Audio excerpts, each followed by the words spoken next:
Good evening. I would like to call tonight's meeting of the Tacoma Park City Council to order. Would the clerk please call the roll? Mayor Searcy. Here. Councilmember Fulcher. Present. Councilmember DeBala. Present. Councilmember Gibson. Here. Councilmember Siemens. Present. Councilmember Honzak. Present. Councilmember Small is here somewhere. Excellent. He's here. Wonderful. Well, thank you all for coming out tonight. Tonight, we do not have any changes to the agenda. We will be starting with a proclamation in recognition of National Gun Violence Awareness Day, followed by adoption of minutes from January the 25th, February the 1st, and February the 8th. We'll have voting sessions tonight on a single reading ordinance awarding a contract for the rental housing licensing software, as well as a resolution establishing policy objectives associated with fiscal year 2024 budget.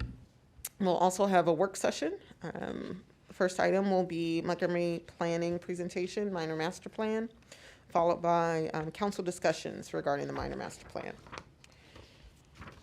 In terms of the upcoming council agendas, on Monday, May the 29th, that is Memorial Day. City offices and facilities will be closed Sunday and Monday for Memorial Day holiday. Just want to remind folks that, of course, our police department is always open and available to respond to emergencies. Wednesday, May the 31st, the city council will not meet. On Wednesday, June the 7th, the city council will meet at 7:30 p.m. We will have a proclamation for the record regarding Chesapeake Bay Awareness Week, which is June the 3rd through the 11th.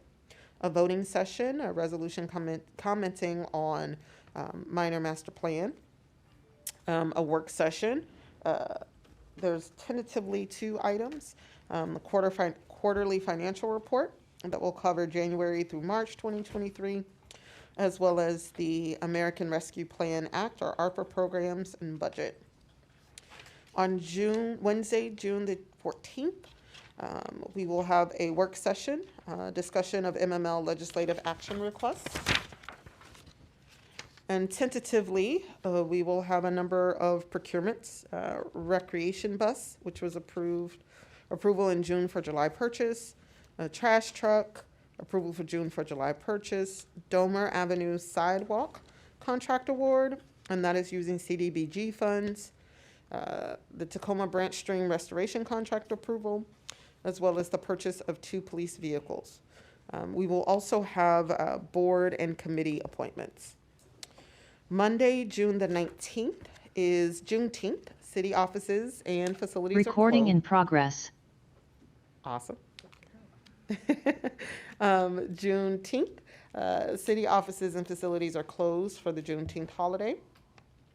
And then on June the 21st, we will have a city council meeting at 7:30.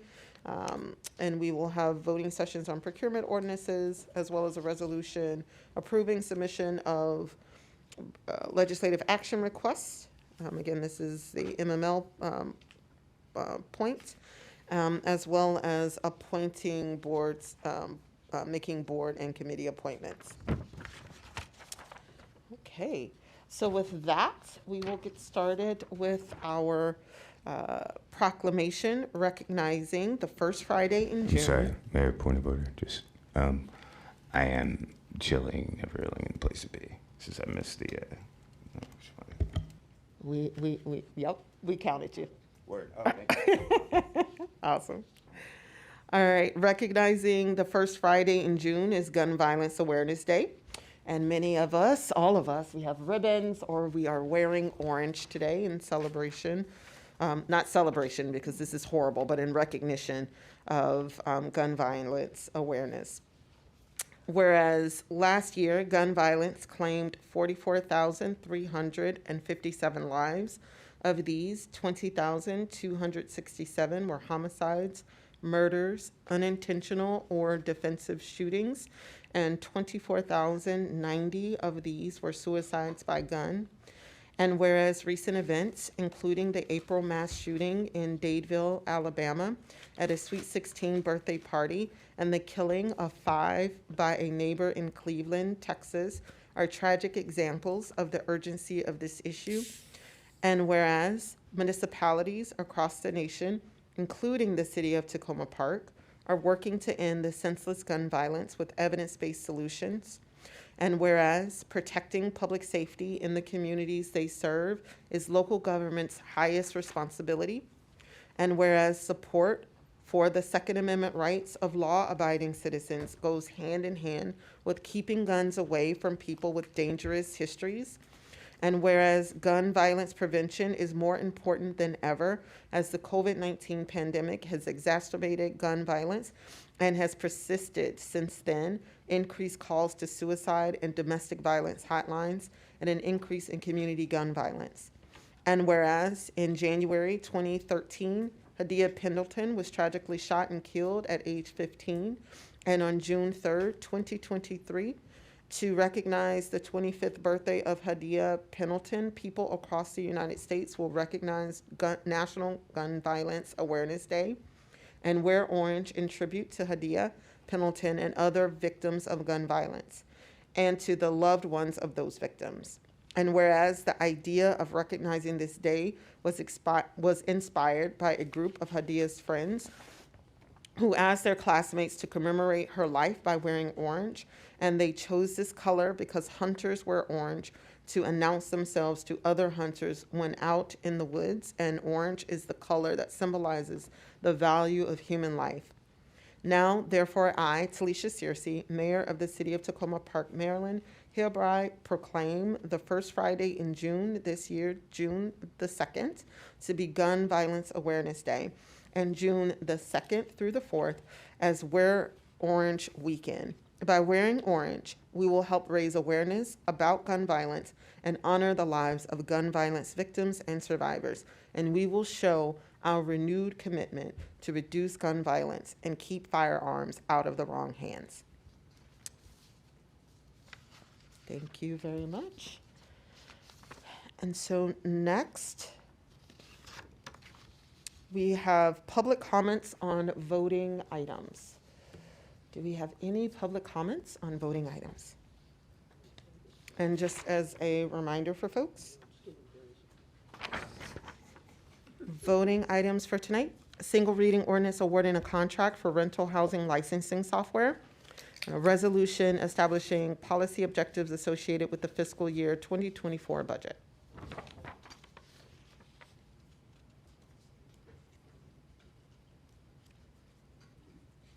Ms. Landman, you didn't have to walk the long way. All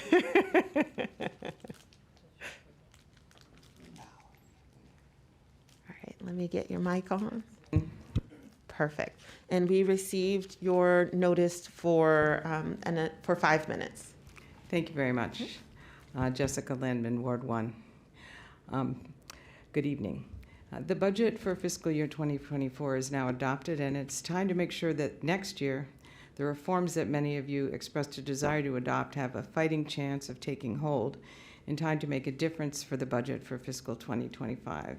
And I do very much appreciate Councilmember Dabala's resolution as a good starting point for this process. But my view is that if you do not pick up the pace and strengthen the actions that are represented by that resolution, that this is not going to be a successful effort. I think that you need to move beyond general policy advice into the realm of ordinances and actions that spell out your intentions more clearly and that have consequences built in for failures to take action. As the former chair of the Complete Safe Streets Committee, I am still looking today for actions on new criteria for street calming and new sidewalks, for actions that indicate that they must be equitable in priority setting and that they are based on evidence, to not pay for traffic calming where the evidence does not support the need specifically. I believe that you should adopt a moratorium on installation of traffic calming measures until new criteria are in place. That will show that you are serious about adopting reforms that are going to be budget impactful. Now, this would require changing the current ordinance. a moratorium on routine vehicle replacement and road repairing, which will remain in place until satisfactory new policies are in place with respect to those two issues, will signal to the city staff and residents that you mean business about having an impact on budgetary spending. And it will incentivize the staff to provide you with a satisfactory new draft policy that you can adopt more quickly. And please be more specific in signaling the policies that you want to see. Make it clear that the assumptions and recommendations, for example, about routine repaving or replacement that come from industry groups who have a financial interest in frequent replacements are not gospel. Now, of course, a reasonable moratorium is not going to prevent the city from fixing damaged roads or replacing irreparable vehicles, but it will signal that you are no longer interested in doing business as usual. New vehicle replacement and sidewalk and street resurfacing policies must also be supported by meaningful criteria and reviewable evidence of adherence to the criteria, because once those policies are adopted, you are also going to need to conduct meaningful oversight. For example, you should call upon the staff to establish clear criteria for mileage for vehicle replacement and a tracking system for each vehicle with a report for each vehicle's mileage and mechanisms for determining whether officers are adhering to mileage limits for personal vehicle usage. Oversight of the disposition of used vehicles is also needed. A system for tracking the sale of used vehicles, the prices obtained for those vehicles, and how those prices compare to comparable vehicles at the time of sale to ensure that the city is not losing money in a hot used car market is another way that you can ensure that our revenues are where they ought to be. So before moving forward, I think you need answers to those questions, and I think you need to take steps to make sure that the resolutions that you're adopting are accompanied by ordinances or changes to existing ordinances that make them a little bit more, let's just say, enforceable and meaningful. Another example of a missing metric. We heard that the city had a goal to sweep every street every 2 weeks as one of the key rationales for our new electric street sweeper. Do we currently have a way of tracking the actual performance of our street sweeping program? Does my street get swept every 2 weeks? I know we don't have a program that requires that we remove parked vehicles for this routine street sweeping to occur. How real is that biweekly goal? Do we track that? In short, our new policies are not going to result in new and better action without stronger signals that you mean business. You should enact moratoria on all but urgent street and sidewalk repairs and vehicle replacements until new vehicle replacement and street and sidewalk policies, metrics, and reporting requirements are in place. And you should signal what sorts of metrics and policies you want and not simply say that you want new ones. And for these reasons, I believe the ordinance or the resolution should be strengthened and accompanied by revisions to existing ordinances and policies before you move forward and consider the job accomplished. Thank you very much, and thank you, Councilmember DiBala, for initiating this process. Thank you, Ms. Simon. Do we have any other public comments on voting items? You don't have to walk around, Mr. Hume.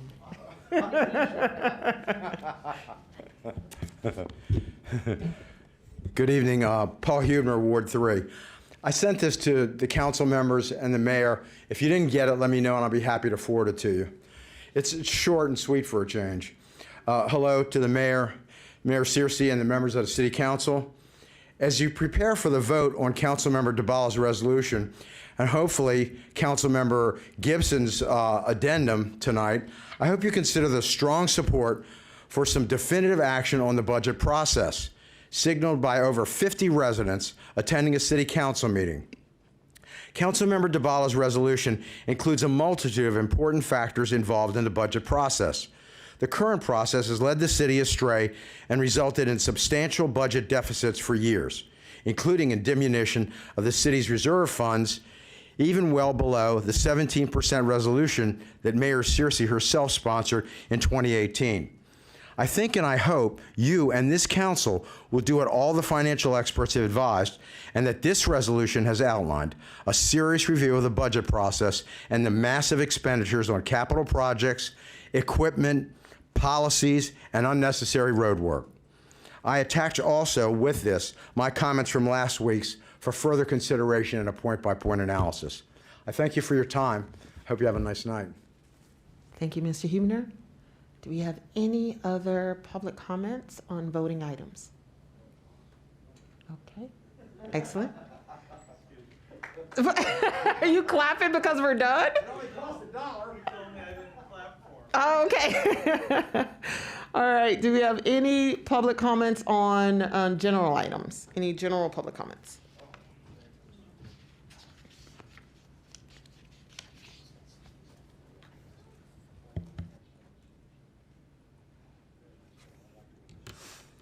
Good evening.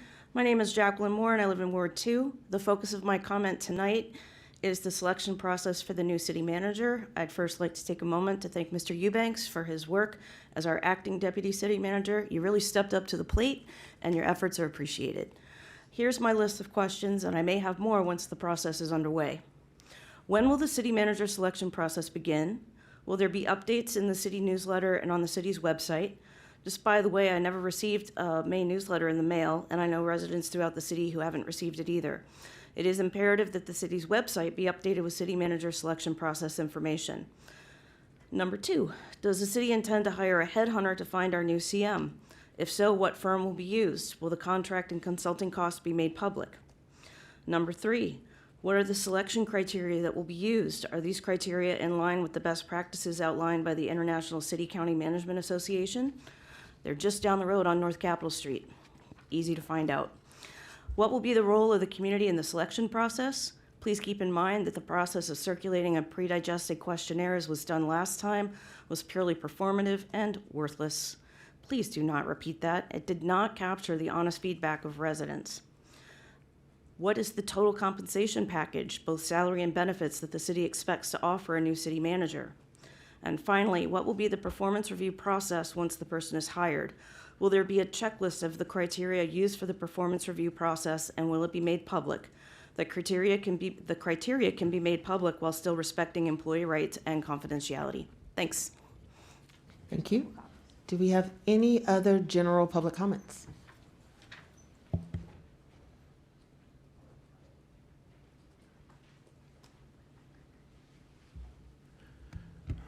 I'm Tom Gagliardo. More important than what ward I live in is the fact that I'm your neighbor, as I tell you every council meeting. So tonight you're going to be considering amendments to a minor master plan. My first reaction when I learned about it some months ago was negative. I saw it as a first step to overdeveloping, emphasis on overdeveloping the former site of the Washington Adventist Hospital. Since then, I attended presentations by both the Montgomery County planning staff and a joint presentation by the Adventist Health System and Washington Adventist University. My reaction in both cases was positive. Here's why. 1, there's a housing shortage. Whether you describe that as affordable housing, workforce housing, or moderately priced dwelling units, there's a shortage. 2, creating such housing will make your stated goal of diversity, equity, and inclusion more than just words.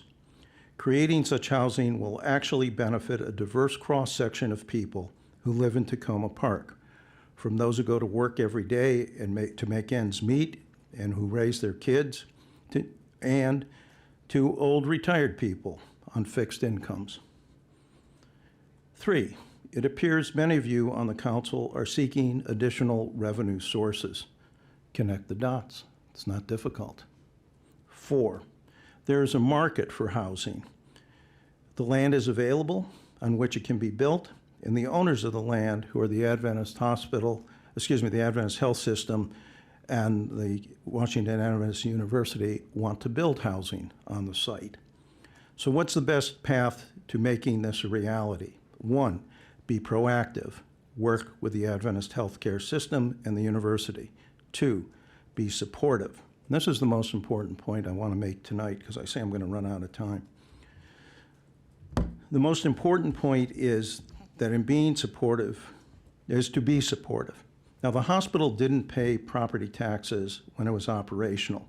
I do recall, however, that at some point it made payments in lieu of taxes, so-called pilot. How much and for what period of time, I no longer remember. At the last council meeting, however, I thought I heard someone say that the city is going to see if it can now tax the land. Taxing the land on its current use as opposed to its historic use is probably what will eventually happen and should happen. But it's not the way you should open the process of working with the owners of the land to develop affordable housing, and that should be the goal. So how can you support the Adventist institutions? Two simple proposals. One, issue industrial revenue bonds. This was done by the city of Tacoma Park. I'll wrap up quickly. This was done by the city of Tacoma Park in the past. Revenue bonds produce dividends to the bond purchasers that are tax-free. The city does not have liability for repaying the bond. It acts as a surety. The bonds have to be repaid by the entity that receives them. It's a win-win. The second thing you can... Mr. I'll finish this. I'm sorry, Okay, your I'll time is up, okay. but You please shouldn't- submit your comments I will in submit my writing. comments, and the would political be thing to perfect. do is to say, please wrap up, as I've been trying to do. I'll submit them because 3 minutes is more important than substance. I Sure, get it. and I as get it. always, if you would I've like already additional submitted. time, you're free to Thank request you. that May I- before the meeting. May I have another 10 seconds, please? Unfortunately, you can't do it at the meeting. I You need see. to do it Thank you very- beforehand. Thank you very much, Mayor Searcy. Politically astute, as always. Do we have any other general public comments?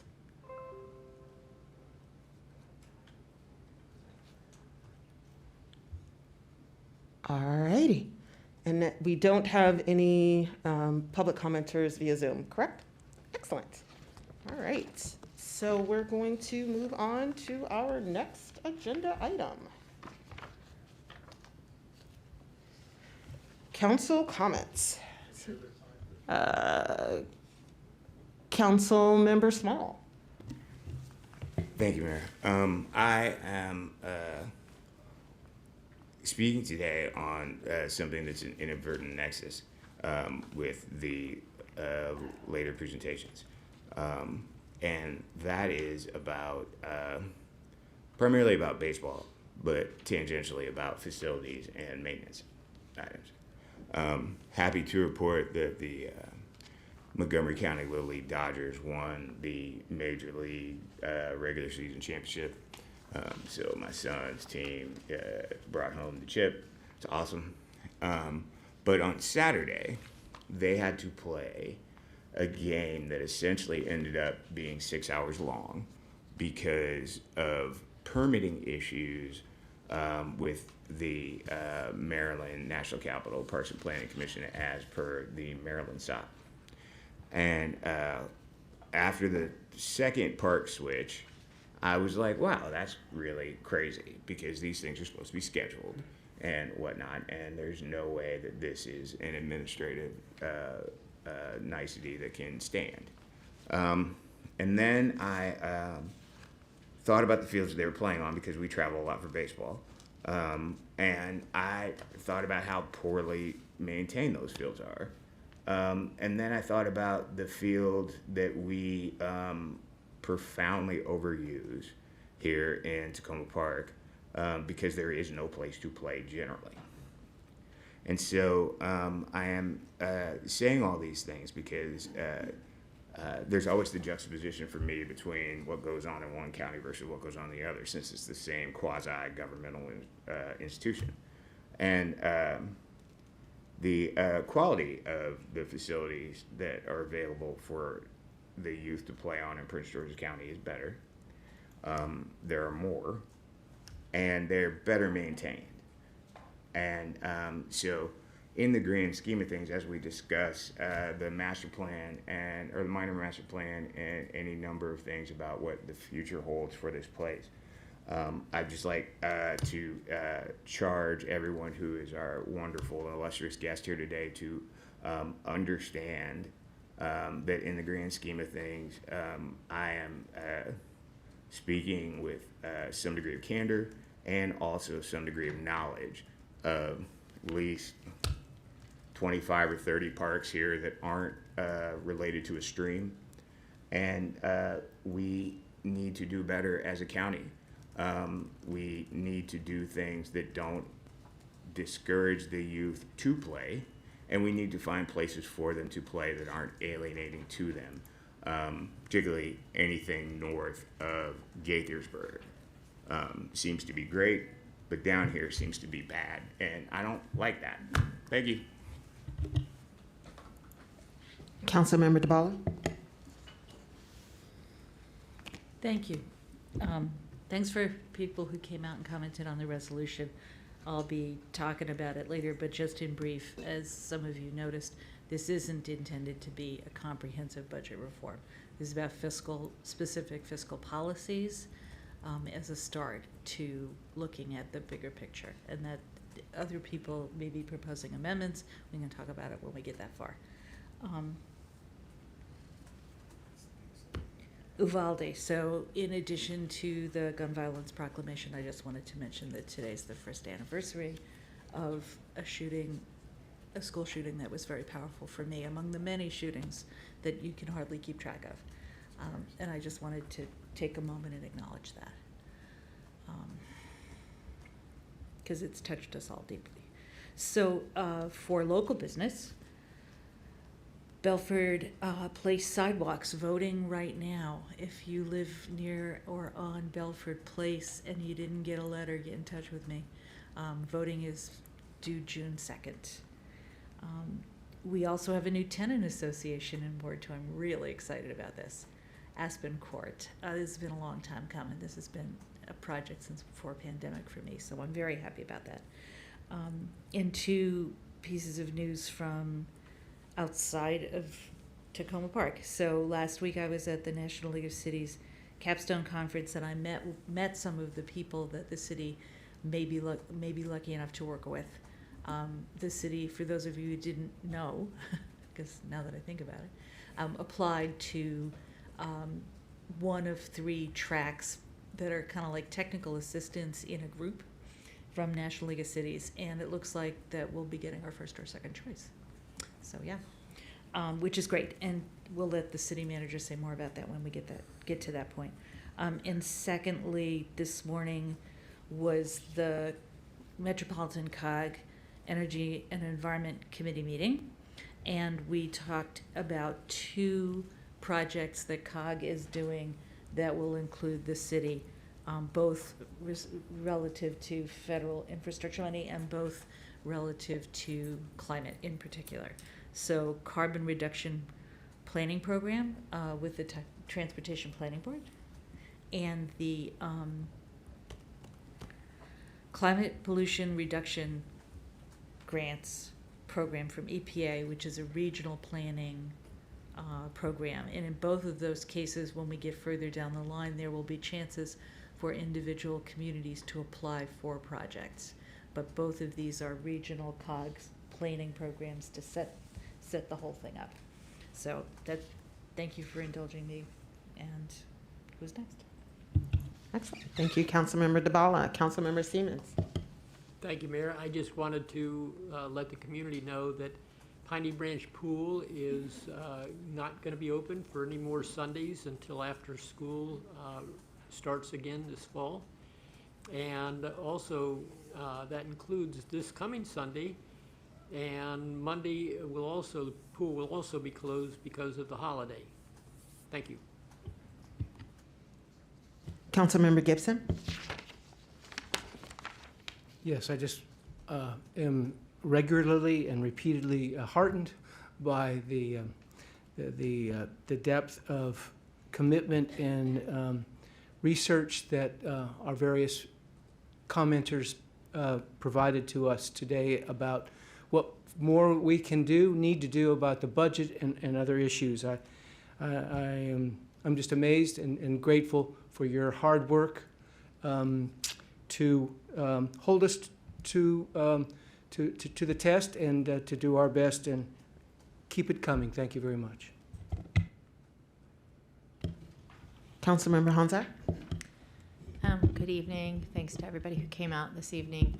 I I just want to make two quick comments. One, I'm going to, since we won't have another council meeting before June 3rd, I just want to remind anybody who might be watching who hasn't heard, we are hosting this on Saturday, June 3rd, with a bunch of city resourcing tables that will be there, including housing and direct cash assistance, which I'm very pleased about, and voter registration. We will be having a Ward 5 community event up by Totley Fraser Park on East Ridge from 3 to 7 o'clock. So anyone is welcome. Everyone is welcome.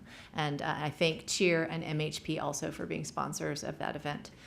I also just wanted to express my great gratitude to the city staff for proactively reaching out to me as council member of Ward 5 about the minor master plan and giving me a really nice and rich opportunity to discuss the minor master plan in detail and my questions leading up to tonight's event. And I feel a lot more prepared than I might have otherwise, particularly since it was done so early last week. So thank you very, very much for that kind of initiative. Appreciate it.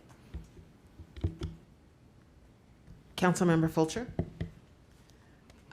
Thank you, everybody, for coming out tonight. I just want to acknowledge that, yes, these meetings are formal, but most of us have time. All of us have time. Most of us have open office hours, or we're all willing to make time for you outside of those hours to get together and talk about your concerns in a less time-limiting sort of way. And then also I want to mention that new business opened in downtown Tacoma Park, Motorcat. So I'm looking forward to going there soon. Thank you. Excellent. All right, so it's my turn. First, I want to thank everyone that has come out tonight and provided your feedback. It's extremely helpful to hear your thoughts. And I also just do want to take a pause as it pertains to gun violence in our country, the impact that it has not only on individuals, youth in our community, but also stress, burden, mental strain that happens to all of us by simply hearing over and over and over and over and over again that people are being murdered while they're doing everyday things like going to school or going to the mall or just happen to go to a party. So it's all of our responsibilities to make sure that we are advocating at all levels to ensure that this has to end. It's, I think, one of the things that is the most challenging when we are talking about gun violence is that we're up against complacency and a level of apathy and acceptance. And so I think we all as a country should just be angry about the fact that this keeps happening. So I just want to encourage everyone to do your part over throughout the year to ensure that we're making our voices very clearly heard around ending gun violence in this country. City council related things. This morning I had an opportunity to participate during the Crossroads Community CDA Business Annual Membership Meeting. Thank you so much to Ira Keller, who participated and represented the city. It was a great opportunity to get to interact and talk about some of the great work that we're doing in the city to businesses in the Tacoma Langley Crossroads area. Want to thank the Tacoma Park Cooperative Nursery School. They hosted me on Friday, and that was wonderful. I had such a fun time watching the kids and chatting with them about the wonderful things that they are doing. On Monday, I had a chance to meet with a number of the students, Tacoma Park Elementary and Piney Branch Elementary students, that were getting on the bus at Hampshire Towers. So I had a chance to bring some donuts and to also talk with and meet with and introduce myself to a number of elementary students in Hampshire Towers along New Hampshire Avenue. Also just want to remind everyone about the Crossroads Farmers Market. It is back. I had delicious pupusas today. You have to go check out the Crossroads Farmers Market. It's a wonderful, wonderful time to get some fresh fruits and vegetables and also a delicious lunch. And then on a sadder note, I am saddened to announce the passing of Erwin Mack, who has been just such a wonderful person for me. When I first started on council, Erwin talked to me about the importance of advocating for the people and the businesses that are along University Boulevard. He was an advocate. He was a former business association manager for the Tacoma Langley Crossroads CDA. He advocated for pedestrian safety, making sure that we had the necessary barriers to protect so many people who were dying along University Boulevard. It was one of the deadliest, and still is, one of the deadliest intersections in the county and in this area. So for those of you who knew Erwin and would like to join me in celebrating his life, his celebration will be on June the 17th at 4 p.m. and it will be at the it's the church, the Sligo church.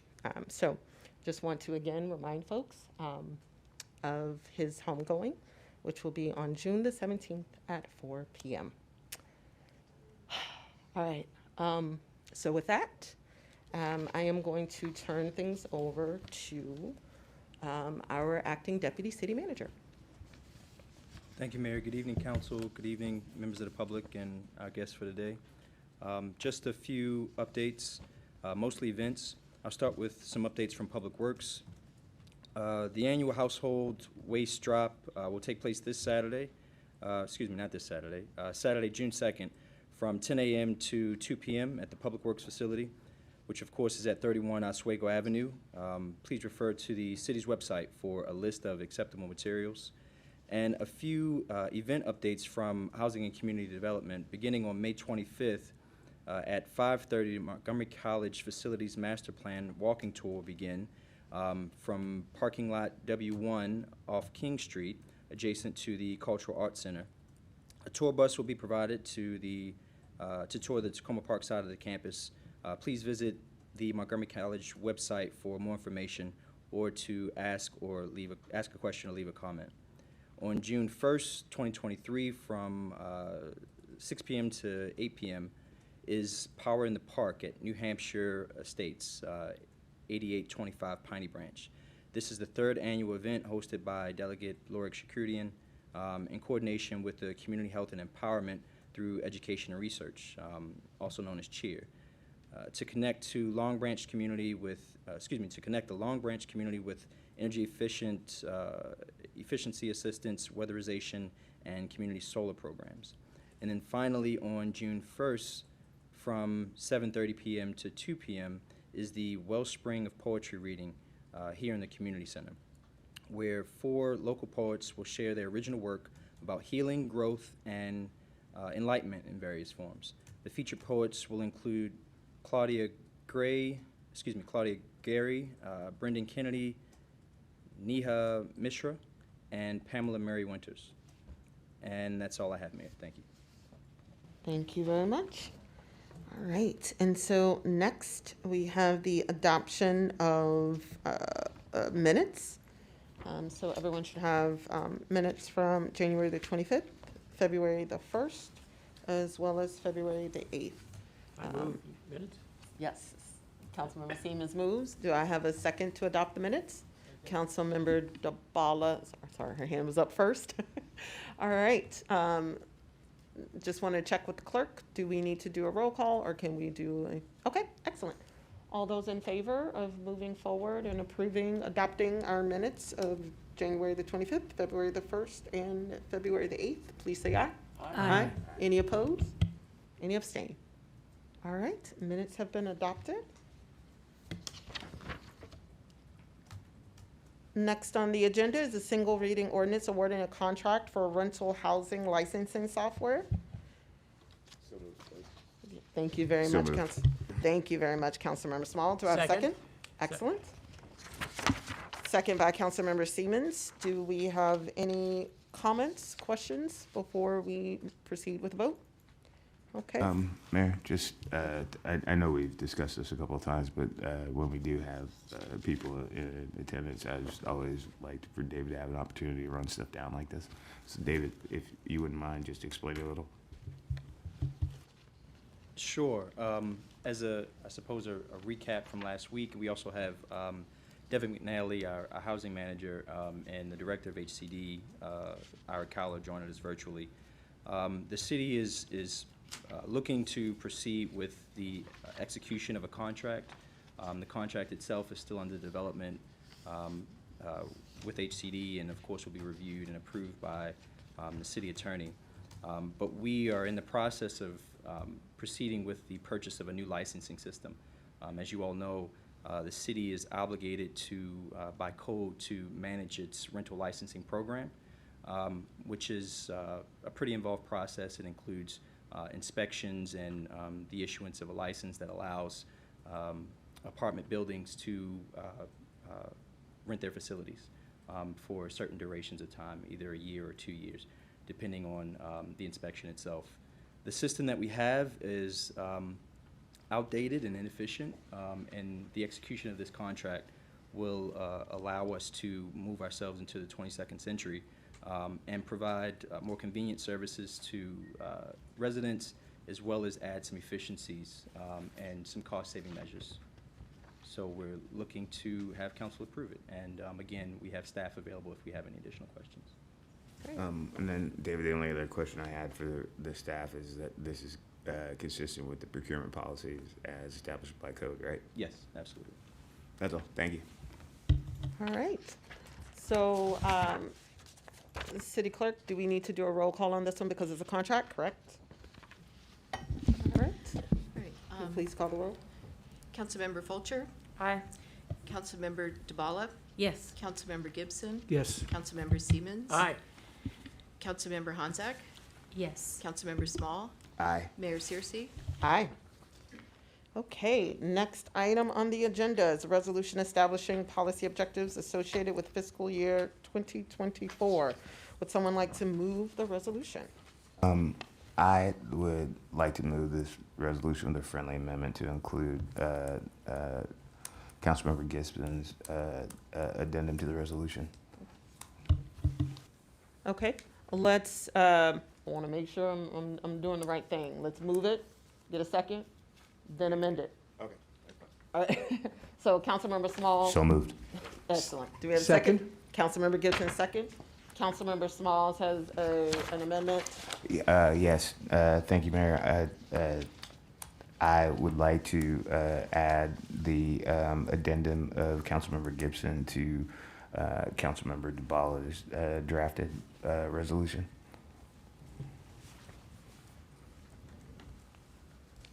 Okay, would someone like, Second that? Councilmember Gibson seconds? Are there any comments or points of discussion or amendments to the friendly amendment? And then, Mayor, I have one. Yep. I know we had the light thing. I didn't Yeah, want no to worries. miss. I just wanted to say that, and this is somewhat germane to the comments that Ms. Landsman made about protocols and procedures. In the knocking down of this process between the members of the council and Cindy stepping in the breach to do the yeoman's work in the drafting, some of the animus for doing these things came from some of Councilmember Gibson's concerns about metrics and time and whatnot. And so we originally, his resolution had a lot of the exceedingly specific things that members of the audience expressed concern about, and in the process of negotiating and understanding between where the impetus for policy is created with the staff and where the council is with regard to some of these issues at this point, a lot of those things ended up in language that was more technically competent for where we are at the council currently and where the staff is. But there were a couple of things that were related to making sure that we had an adequate and effective timeline that had been established, and that we were not out of bounds with regard to other municipalities in our expectations about the budget process or otherwise. And so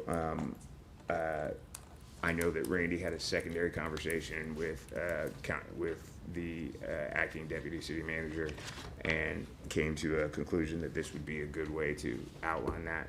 And I just wanted to echo, like, that reading it, it makes sense and is consistent with all the things that I've campaigned on and other stuff. So I just wanted to add my support for his amendment. Thank you. Councilmember DeBala? Yes, thank you for doing this. The one thing I want to get straightened out is whether we would be having one subcommittee or two. My intent in the resolution was that we would have a council subcommittee doing the bulk of the work with staff rather than all 7 people all the time. But it wasn't codified, it wasn't spelled out in the resolution.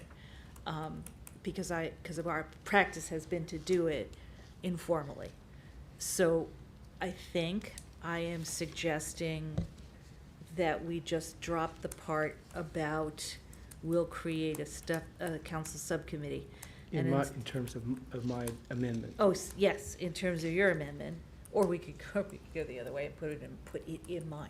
Either way. But I'd like to suggest that we go with the verbiage that I had about the city and council, city council and staff will work together to identify, consider, and recommend options, et cetera, just to make it consistent with each other. I get what you're saying. And I then- think that's a reasonable strike, Yeah, personally. And then have one subcommittee looking at All of it. all of the That makes things sense. in order. And you know how I Okay. feel about drafting in protocol, so that Yeah, does well, make sense. And That's what we're so doing. I would be comfortable with that. Okay, great. Yeah. You're good with that? Yeah, well, I'm good with, I'd like to, for the audience to read what this amendment is, because they don't have Oh, yeah, we it. should do that. We absolutely should do that, yeah. Which, and as it was meant to be amended to Cindy's resolution, and I'm willing to modify it to make sure that it works. But anyhow, what I am proposing is, be it further resolved that the City of Tacoma Park, working closely with the city manager and staff, will create a council subcommittee that will identify, consider, and recommend options to the full council in the following areas: relevant budgetary best practices of Maryland municipal structures for inclusion in city budgetary preparations, extension of the city's budgetary timetable, and expanded fiscal and programmatic data collection and analysis to support the council's budget deliberations. So what has been recommended is to pull out the words "create a council subcommittee," and I'm happy to do that. I do have a question that whether this is a job for more than one group of 3. So that's, I mean, whether two subcommittees, because there's a lot to chew on here. That's a question I'd like to raise. But before we get into that, I just want to thank there's many people that I have contacted that have contributed, council members Small, DeBala, Honzag, Deputy City Manager Eubanks, have all contributed to this, and the mayor has contributed to try and pull something together that can move us forward on, you know, in terms of the timeline and in terms of getting some content analysis so we can do a better job this next time around. But so my question then is this a job that's too big for one subcommittee of 3? Well, I think right now, we don't know. I think the first task is to assign the informal subcommittee of 3. Once that group convenes, if a decision is, hey, we've talked to staff, we've kind of gone through this resolution, we realize now the body of work that would need to be done, we need to break this up more, then we would take that approach and identify which components would kind of take on their own life with a different group versus which items would be able to stay as part of the larger group. But I think it'll be the first step would be for us to establish the subcommittee to kind of go through the resolution, work with staff to identify what are some approaches that we may need to take. And then if we need to establish a separate life for one of the items that's currently in the resolution because of the volume, then we can break it up at that time. Yeah, and thank you, Mayor. What I wanted to add to that is that because of the fact that that could end up being true, and that we don't necessarily want to be haranguing everyone all day for the entire year about the budget. What I was thinking also is that if we do make this strike, and it redounds back to the first committee, that theoretically, if it has to become a subcommittee with like 4 people or something like that, then we could just have someone do the minutes and have it be a different kind of meeting, because under Open Meetings Act, it would be a convening, but it would have to have minutes and all of those other things. And like, if we needed a stopgap until we decided whether or not we were going to have 2 separate operating committees asking, then or if the committee comes back with assignments or conversations with the staff that can be doled out, research or otherwise, we could do that amongst the body as well. Although I appreciate your concerns, Randy, about making sure that this doesn't fall off the map per se. But I do think that given the interests of the members of the council and the audience, that it would be foolish of us to not address them. So I would just say that if you're comfortable with the strike currently, I will charge to be on your left or your right as we tilt at that windmill.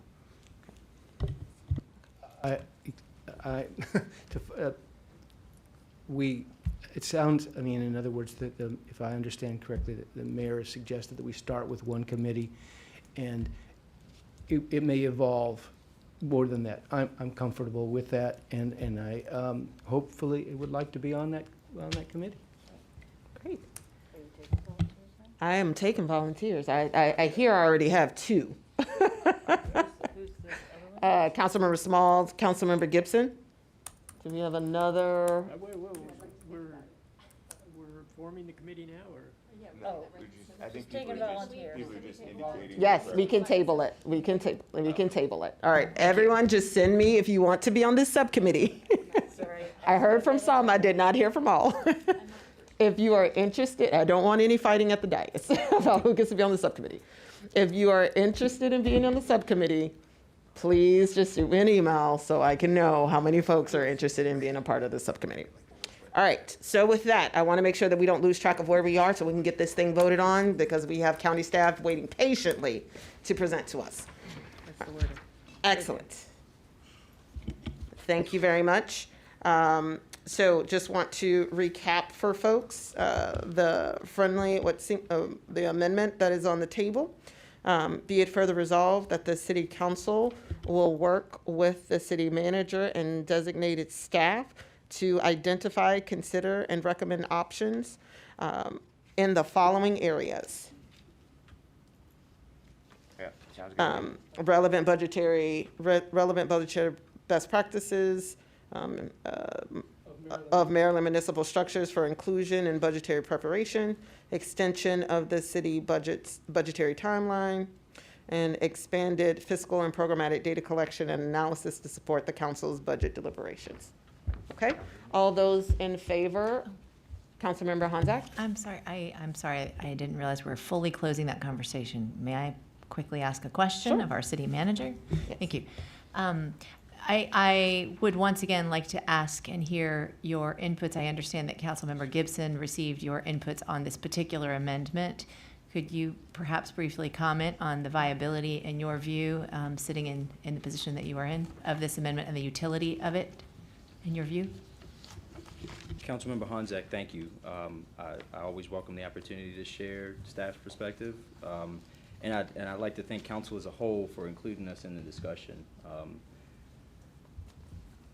I believe that this is an important next step as we think about and consider what our budget process and procurement and reserve policies are going to be. So I think it's a viable way forward. I have some concerns about the timeline, but we will give it our best shot. I recognize that this is, many of these things are kind of vital to the conversation that we've been having and essential to making some progress to improving our budget timeline and budget process for the next fiscal year. So I understand where the 8-month timeline comes from and why it's been stated. Still have concerns just given our internal capacity, particularly in the city manager's office. A lot of these things would involve a lot of the same people, and so that I think compounds the concern. But in general, Councilmember Honzak, I think this is an appropriate step to take, and you all have staff support. Thank you very much. And that includes the amendment? Yes. Okay, thank you.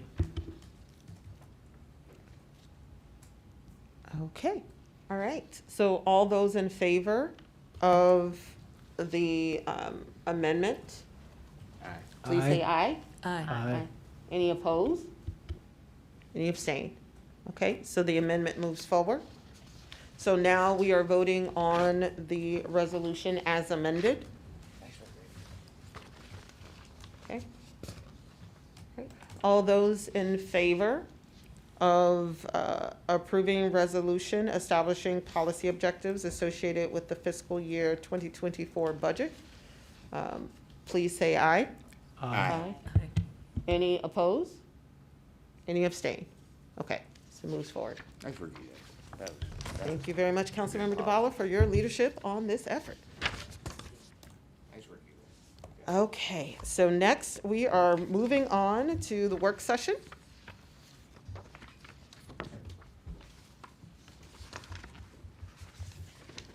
Okay, so I'm going to turn things over to our acting deputy city manager, Mr. Eubanks, Thank you, Mayor. to lead us into our work session. Sure, and I will immediately turn it over to Planning Manager Rosalind Grigsby, Roz, who's going to introduce the conversation for this evening, as well as the Montgomery County Planning team that's joined us. Good evening. Tonight we have a presentation from the Montgomery Planning staff on the Tacoma Park Minor Master Plan. They have come before council at every step along the way in this 2-year process, and tonight is another milestone. This is the draft report with recommendations for the plan. I wanted to take just a minute to talk about council's opportunity at this moment. The report is in your hands, and tonight is especially a wonderful chance. The extensive planning team is here to answer questions on a wide variety of topics that are covered in the report. On June 7th, you will see this again as scheduled as a voting session item if you choose to do a resolution. The City Council communicates with the Planning Board through a resolution. It's a way of council to put together your opinions in a formal way to send to the Planning Board. On June 8th, the Planning Board will see this draft report with recommendations, and they will make a determination. We are not asking you to approve this as a final report tonight. This is a process, and tonight's consideration is the details, because this report, which follows the presentation they gave in April and through this process, it's consistent, but there are many more details that are in front of you now as you look at that. And this moves it forward in the process to the Planning Board and to the public hearing in July that the Planning Board holds. It will be back to you probably late summer, early fall. I'm sure the Montgomery Planning staff will give you more details on that. That will be when you have something closer to a final report and you are looking at approving or approving with considerations or something like that. So your role at this step in the process, just to be clear, is to communicate to the planning board how you feel about the draft presentation. So tonight's team is going to give you great detail about it and an opportunity to dig into a lot of details. I will turn this over to Melissa Williams, who's the lead for Montgomery Planning on this, and she's got a presentation which TV will queue up for us. Thank you.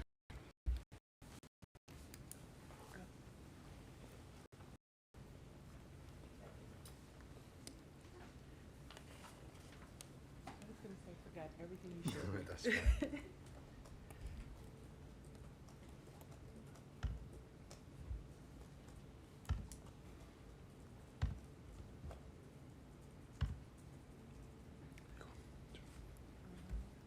Okay. I'm going to lift it back up a little bit. That's so cool. We need this in our office. Thanks again. Good evening. My name is Melissa Williams, and I'm the project lead for the Tacoma Park Minor Master Plan Amendment. And as Roz stated earlier, this is a presentation of the working draft. So this slide provides the regional context for the plan. It shows our relationship to downtown Silver Spring. It also shows the relationship to Washington, D.C. and Prince George's County. And it also shows the proximity of the plan area to existing and proposed transit facilities. This plan, as stated in our previous presentation, is a minor amendment to the approved and adopted 2000 Tacoma Park Master Plan. It's a joint effort with the City of Tacoma Park. It is a minor amendment, but it has all of the details that you would normally see in a master plan. So that means it has its own vision, a defined boundary, and it provides recommendations such as land use and zoning, historic preservation, the environment, transportation, parks, and community and public facilities. So this is the plan timeline. You can look at that green arrow. It shows where we are right now. And we've made a lot of progress since fall of 2021, which is when the scope of work was first approved by the planning board. So we are now moving into that working draft phase. And so as Ross stated earlier, we will be presenting the working draft to the planning board on June 8th. So that's kind of that formal working draft presentation. And we're going to be asking for your support, a resolution of support, so that you can see where those red stars are located. So there's one at the working draft. There's also one at the planning board draft. And the planning board draft is the plan that goes to the county council. And as always, it's important to note that they have final approval authority for the plan. And we are anticipating an approved and adopted plan, and that's if everything goes well, for late fall of 2023. And so the Tacoma Park Minor Master Plan Amendment, as I stated, it's a joint effort. There was an MOU that was signed with the City of Tacoma Park. We have held regular meetings. The plan and presentations have been given to both the City Council and the Planning Board as a part of the plan process. We also met with other stakeholders, including residents, business owners, and other organizations and entities with a vested interest in the future of the plan area. So now let's talk about the work that the team has completed to date.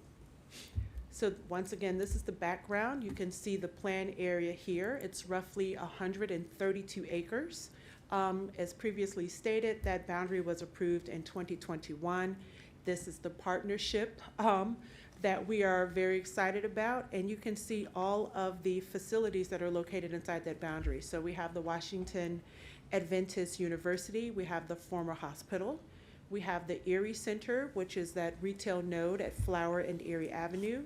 We also have a lot of multifamily residential along Maple and Lee Avenue, and then we have the municipal area, which is the Tacoma Park Community Center and Library, Piney Branch Elementary School, and the Public Works buildings on Ritchie Avenue.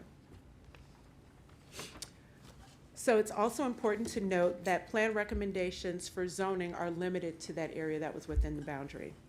So part of the plan process involved gathering information on existing conditions within the plan area.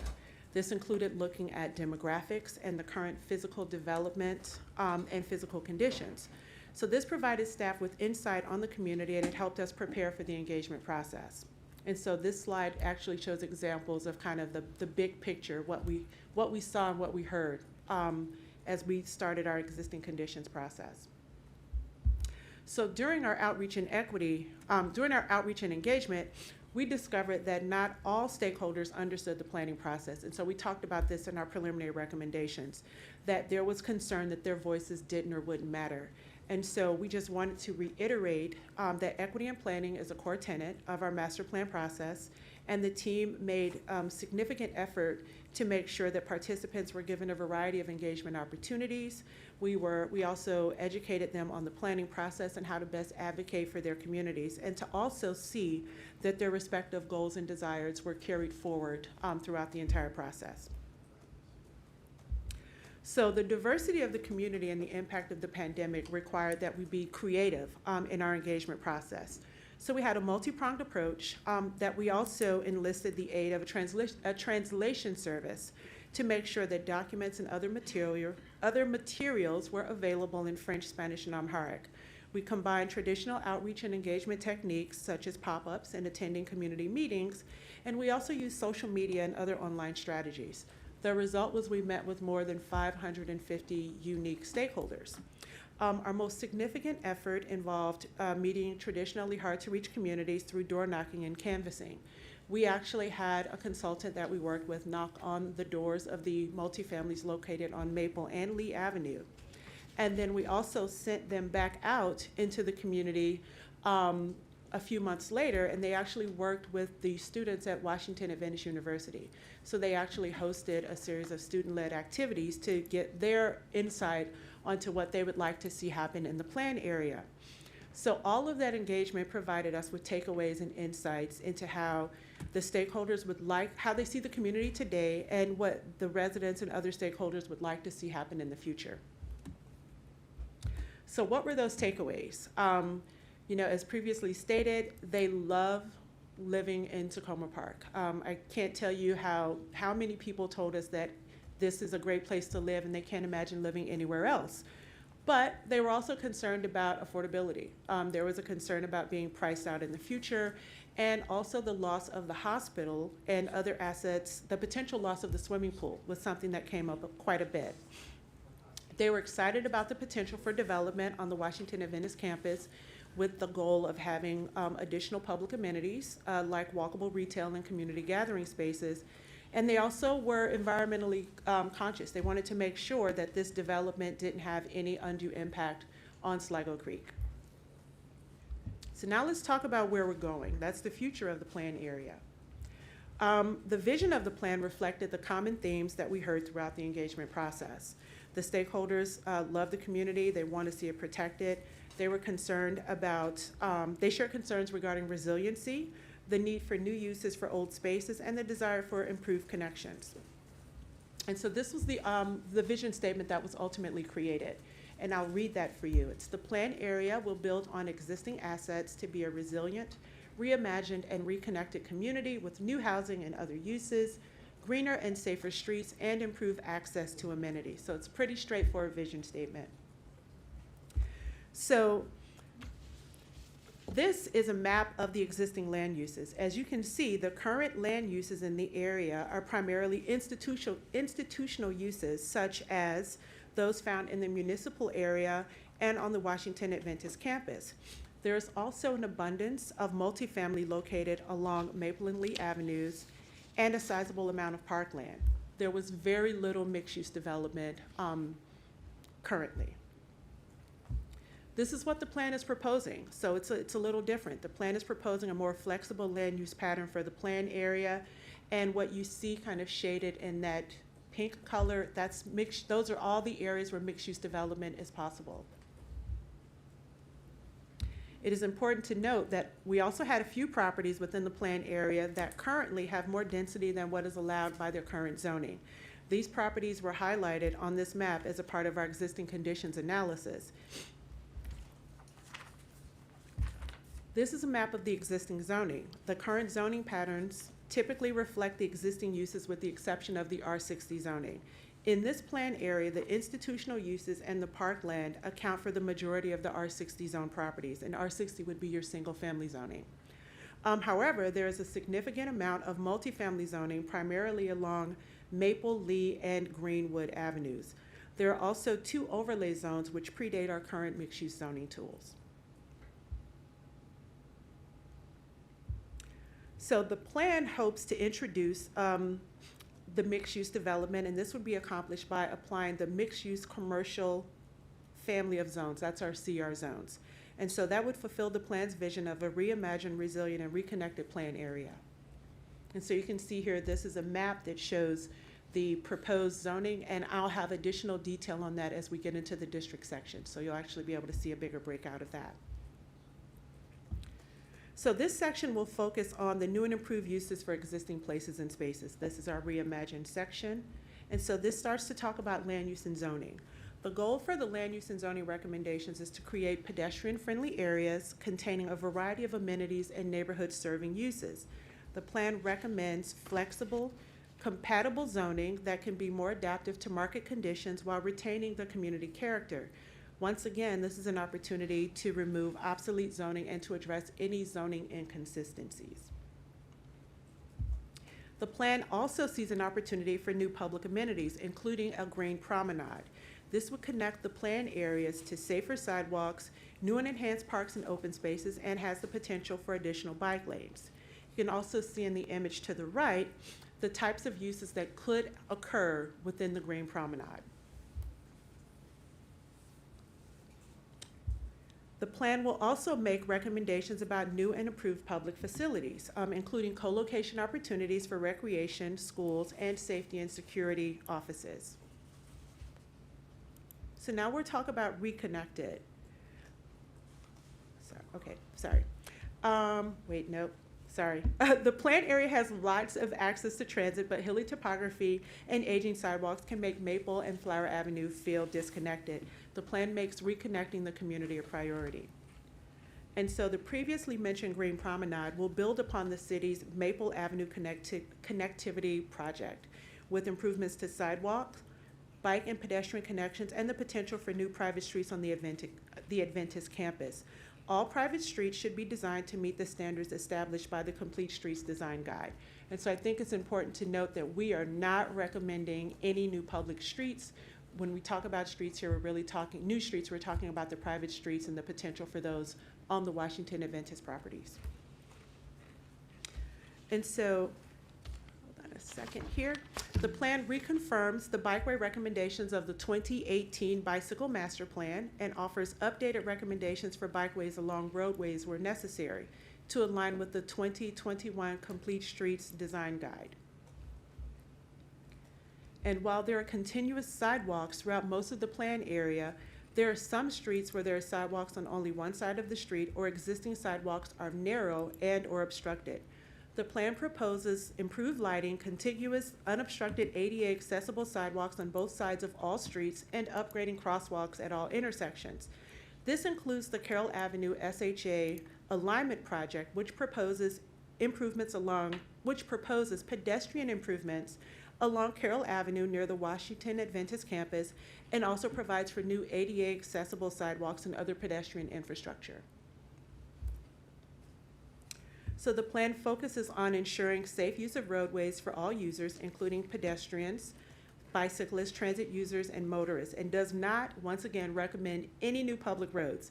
There is an opportunity for private streets to improve connectivity on the Washington Adventist campus, and the design of any new private streets would need to be consistent with the Complete Streets Design Guide and must be open to the public. So reimagining a community also provides opportunities for preservation. I wanted to note that on May 10th, the Historic Preservation Commission held a work session and public hearing on the 3 sites listed on the slide and found that each meets the county's historic designation criteria. The Historic Preservation Commission recommended that the Planning Board list these sites in the locational atlas and index of historic sites, and recommended their designation in the master plan for historic preservation. Additionally, our plan recommends studying the Tacoma Park's historic African American neighborhoods, promoting the area's cultural heritage, and seeking opportunities to retain and reuse historical design elements and resources. Additionally, the plan recommends the study of the Washington Adventist University for a historic district. Climate resiliency is the capacity to anticipate, cope, and manage the impacts from climate change. Staff identified the most egregious climate threats such as stormwater management, extreme heat and storms, and developed recommendations to adapt and mitigate its unpredictability. Extreme heat is Montgomery County's #1 climate threat. Temperatures are escalating and are exacerbated by a combination of radiating heat and the absence of sufficient tree canopy cover. The plan proposes a variety of methods to address these concerns, including increasing tree canopy and integrating sustainable design development and engineering practices. Carbon sequestration is the process of capturing and storing atmospheric carbon dioxide. It reduces the amount of carbon dioxide in the atmosphere and its associated climate impacts and vulnerabilities. Increasing forest trees and other planted areas and reducing impervious cover are some of the best forms of carbon sequestration. And these are some of the methods that are recommended in the plan. Impervious surfaces prevent stormwater from infiltrating into the ground, causing runoff that transports debris, oils, and other pollutants into Sligo Creek. The plan seeks to reduce the impervious surface cover within the plan area, which is roughly 47%, with minimal associated stormwater treatments. The plan recommends supporting the city's stormwater management efforts and recommends a variety of methods to reduce stormwater runoff, flooding rates, and impervious surface cover on existing and new development, and to improve water quality to Sligo Creek. Improving energy efficiency, reducing energy demand, increasing on-site energy production, and decreasing embodied carbon emissions are essential to meeting the city and county's net zero carbon emissions goals by 2035, and the plan recommends a variety of methods to meet those goals. Urban agriculture is an important tool in ensuring that all people have access to safe, sufficient, and nutritious food. The plan supports opportunities that can increase the capacity to produce and access sustainable, healthy foods. Sorry, moving a little fast here. As a part of the engagement process, a canvassing effort was made in the multifamily residential units. These recommendations reflect the comments that we heard from the residents. They love living in the area and were afraid of being priced out.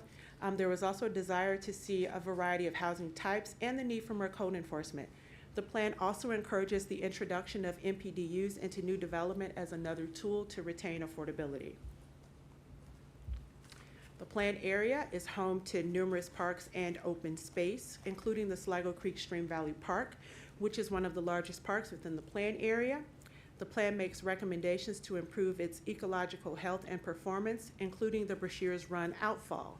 There are also opportunities for placemaking and natural and cultural resource interpretation. There will be additional parks recommendations are found in the district section. To better organize the plan, it was divided into 3 districts. Each has focused recommendations that relate to its unique conditions. These districts are the Municipal District, the Maple Avenue District, and the Flower Avenue District.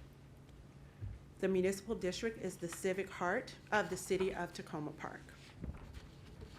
It includes numerous municipal functions, many of which are located within the community center, and is also home to the Piney Branch Elementary School and the Tacoma Park Maryland Library.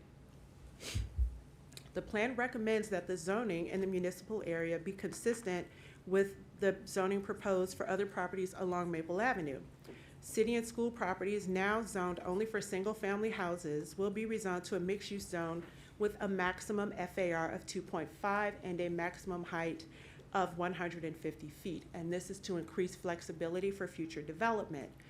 The properties, and that would be the properties 5 and 6 that are located on Oswego, will be rezoned to R40, which is a single-family zone that allows for duplexes. Additionally, the following improvements should be made to the Tacoma Park the Tacoma Piney Branch Local Park. This includes additional lighting to improve safety and allow for extended usage of the park, along with opportunities for additional trail connections. There is also an opportunity for a unique gateway concept and improved connectivity as a part of the Green Promenade. The Maple Avenue District is the planned area's established residential center. It acts as the spine of the planned area and culminates at the Sligo Creek Stream Valley Park. Additionally, the bulk of the residents within the planned area live here and are served by a small node of neighborhood serving retail. This district is characterized by attractive tree canopy and steep topography. The plan sees the opportunity for a reimagined Maple Avenue and provides flexibility in zoning. There's an opportunity to address, this is also an opportunity to address obsolete and inconsistent zoning. Efforts to retain affordability, sufficient parking, and minimize environmental impact should also be taken. The plan proposes that the existing multifamily zone properties be rezoned to a mixed-use zone with a maximum FAR of 2.5 and a height of 150 feet. And so that would be for the properties that are fronting onto Maple. And so you can see that in the slide, that would be all of the properties except for 10 and 12. Those properties have a maximum FAR of 1.5 with a 65-foot height. It is important to note that the current maximum building height in this district today is 140 feet. So we already have at least one or two really tall buildings on Maple Avenue. And so I'm gonna show you the slides because this is a very long district, so you're essentially seeing the rest of the zoning recommendations that go with that language.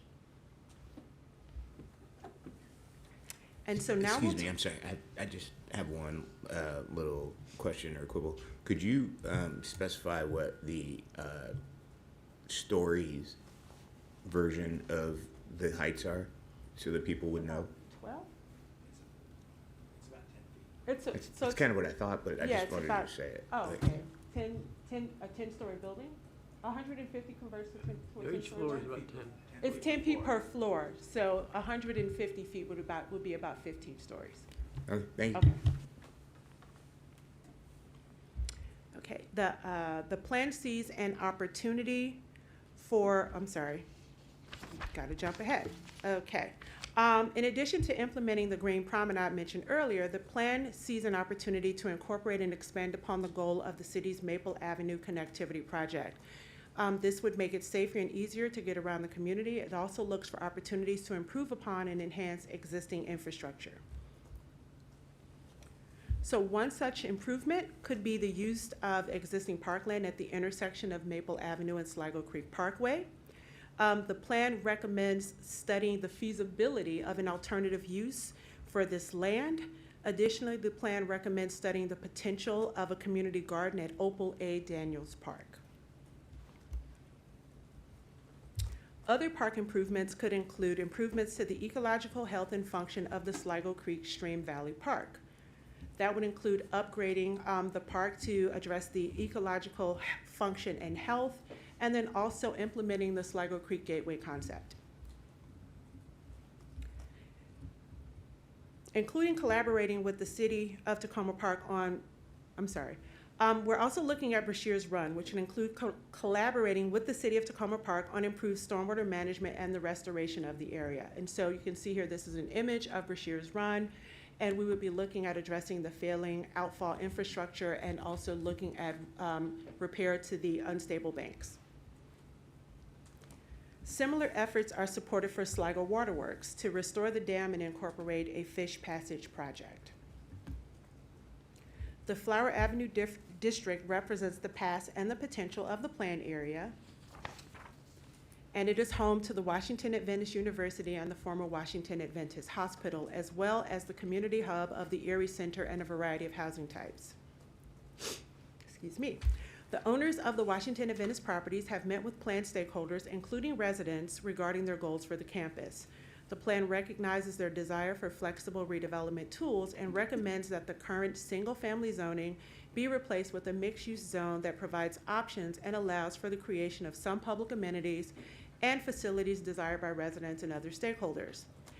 A maximum FAR of CR 1.25 with heights ranging from 70 to a maximum of 120 feet is proposed for the campus, and this would include the hospital. A less intensive CRT mixed-use zone is recommended for those properties located along Greenwood Avenue. Those are the properties that are closest to the existing single-family community.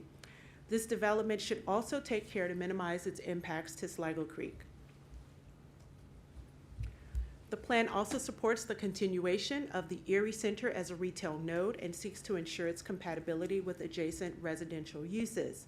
The current mix of residential and mixed-use zones should be rezoned to a mixed-use CRN zone. The majority will have a maximum FAR of CRN1 with a 45-foot height. Inconsistent and obsolete zoning will also need to be corrected as a part of this effort, and those would require a maximum height of 50 feet. So there are a few properties where we did have to have a maximum 50-foot height, and those are properties 30 and 33, as shown on the table. I'm sorry? Say again, because what? Because they are currently, when we talked about non-conforming properties in the earlier slides, those are examples of properties that are non-conforming, and we had to give them a little more height because they're already that tall today. And so the need for improved connections to and across the Washington Adventist University campus was heard during the community engagement process. The plan supports a variety of methods to improve access, including new pedestrian infrastructure such as the planned SHA Carroll Avenue realignment project, and also the implementation of a micromobility hub. The Green Promenade would culminate on the Washington Adventist property and would include improved connections to the Sligo Creek Stream Valley Park, an attractive gateways, and a connection to a recommended 1/2 acre green space, public green space on the campus. And there's also the dedication of the Sligo Creek slope easement to the Parks Department. And so if you look on the map, it's probably a little faint, but that would be that gold hashing that is adjacent to the former hospital site, but also is currently today exists as a part of the Sligo Creek Stream Valley Park. So that's the piece that we're talking about. I don't know if you can see my arrow. I just want to make sure everyone sees that. And the plan also supports design principles that seek to retain, renew, and reimagine the physical character of the Washington Adventist campus and other significant areas within the Flower Avenue district. This includes retaining the Central Commons as an organizing feature for development on the campus. It also speaks to renewing the historic physical and visual connection to the Stream Valley Park. We're also looking at, even as a part of that SHA project that I spoke about, retaining those crenellated stone retaining walls and reusing and repurposing those, and then also looking for opportunities for the adaptive reuse of existing campus buildings. And so what's next? This is actually getting towards the end of the presentation, and I'm sure you're gonna have plenty of questions, but what's next is the City of Tacoma Park actions. We're asking today to provide a resolution of support to recommend that the planning board accept the working draft as the public hearing draft for the Tacoma Park minor master plan amendment, and that would be that meeting that we would have with the planning board on June 8th. And then we're asking that the City of Tacoma Park support that the planning board set a public hearing for July 13th. And so that is the end of the presentation, and now I, along with my team, are available for questions. Excellent. Well, thank you so much. Councilmember Siemens is up first. Thank you, Mayor, and thank you for the presentation tonight and for all the work that went into getting us to this point. I appreciate that. Before I say more, I would just like to congratulate Tacoma Park resident Artie Harris, who is now the new planning board chair. And yes, that's fantastic news. I wish the best for Mr. Harris. You know, I've been, since before I got on the city council many years ago, I was co-chair of the Tacoma Park Master Plan Advisory Group that ended up resulting in the master plan that we are now, after this many years, looking to amend. Okay. So it was a good thing. I suggest to my colleagues that it's good to get involved in different things. Not just my colleagues, but anyone else who inspires to be on this council. Get involved in the community activities. So you learn a lot, and it helps when you get on the council. As far as this plan goes, I would just like to say that, you know, I have spent some time, especially before this meeting, going through this plan, looking at it, and I'm inspired. I think we're going to do wonders for the city. And again, people have to realize this is not a plan for what we're going to do. This is a plan for guiding future development work here in the city and in this study area. So I did not find anything in there that I disagreed with, which maybe doesn't make me a good council person. I don't know. But I thank you for the work, and look forward to how we, through the years, try to work towards the vision that you all have laid out here. Thank you. Thank you. Councilmember Small. Yeah, I reserve the right to be somewhat opposite of where Councilmember Siemens is. But I begin with the premise that, like, sometimes I ask pointed questions. I won't know if I am being potentially untoward, because I like to get answers. So I apologize in advance. So rather than run this whole thing constantly, there are a couple of areas that I wanted to talk about the land use issues, and specifically they are related to the Adventist campus area and the designations for zoning. Okay. And so I was wondering if we could at some point talk about what the other potential options are for mixed use zoning designation in these areas. The presupposition to some degree, or my understanding of what a mixed use building is that it allows for both residential and something else. If it's consistent with a traffic density area, then you have storefront requirements and those kinds of things. But I am also curious about the realities of public use space in the draft. And so with regard to the one potential large open space in the area, which is potentially the Adventist Hospital space, I'm curious about whether or not there are anticipated uses of, let's see, anywhere from 23 through 24 and 25, I guess. Okay. That would indicate to a green space, public use, open use type area. And I ask pointedly about this area in specifics because it is relatively flat and already exists openly.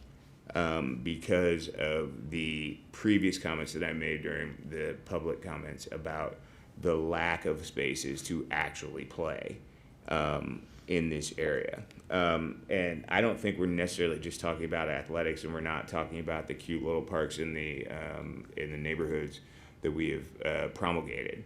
I do think that that from a planning perspective, anyone who has actually looked at the uses of the Piney Branch area behind, or Piney Branch School rather area, and or the middle school have noticed that the conditions are not necessarily optimum. Some of that is on us because we have some degree of dealing with that and the upkeep of those places, and some of it is on the county and or school district. But in the grand scheme of things, I'd refer you guys to the Hillendale campus and the large new development there of park space or open space, significantly far enough away from where we are that it's not going to be relevant to us. And in particular, I noticed that there is a plan in there for a turf field with a rectangle and a softball diamond, which I think is awesome. But we actually do have the largest little league in America. And we have significant number of people here who are playing select soccer. We have our own soccer program that puts thousands of kids on fields. And by and large, there is no nexus whereby those kids can learn to play with each other, because by the time the skim has happened and the select kids have moved on to more competitive soccer, we end up left with primarily immigrant children in the programs afterwards. So there's some natural things about being able to travel and the willingness to pay exorbitant amounts of money to play that don't necessarily affect us as a city, because there are relative affluent people here. But in the grand scheme of things, most of this plan is related to ingress and egress of people who desire to commute in some sort of way, and that's fine. But the sheer volume of people who replaced all of the people who were concerned about the tax burden on elderly homeowners or the transition towards a new socioeconomic status in the town, all those people got kids. And if they don't have kids, they're about to have kids. That's why there are 35, 40 new toddlers in our neighborhood. And I just really would firmly challenge you all, particularly the people who live in the city of Tacoma Park, that this is woefully incomplete with regard to addressing the realities or the socioeconomic realities of the youth in this place. The Overlook kids and the Hampshire Towers kids can't play anywhere because there's no place to play over there. The kids who live all down Maple don't have any place to play, so we run the rec and we have them in here, and that's wonderful, but there are no places to play. And if you're talking about putting in additional verticality here without any real consideration of those issues, I think that it is a profound mistake. And so rather than go through the process of saying, well, this is a little park or that's a little park, I would just say that I feel like this is incomplete with regard to the broader needs of Tacoma Park in allowing for the development of a community that doesn't have striated or segregated socioeconomic places. And I guess I would leave it at that. Thank you. Councilmember DeBala? Oh, okay. I think those are just really interesting comments, and I would urge you all to double back and think or say more about the use of public space on the uses of the open spaces, which may or may not be public, I'm not clear on that, on the hospital site. So I was coming at it from what are the possibilities in the zoning for what kinds of things. And I'm going to assume we get the slides at some point because there were some great graphics in the first part that were very helpful to me. And thank you all for the work that you've done and the outreach that you've done, by the way. It's been great. One of my first questions this morning was to say there's a lot of detail in the report in some sections about vegetation, about trees, about stormwater. And apparently that's all fairly new and has been added since city staff had a chance to look at it. So I'm gonna be asking, can we double back with some of the specialists in those programs to make sure that what we have here in the city is in alignment with the details here, because some of this gets really grainy. And I just want to make sure we're not crossing ourselves between the city and the county on that. Okay. So that was actually a request of the Sorry, city. just to be clear, Elza Heisel McCoy for the record, Chief Down County Planning. Yes. The version that you all have is This the one. only published version. So there's a caveat on the front page that says Yes.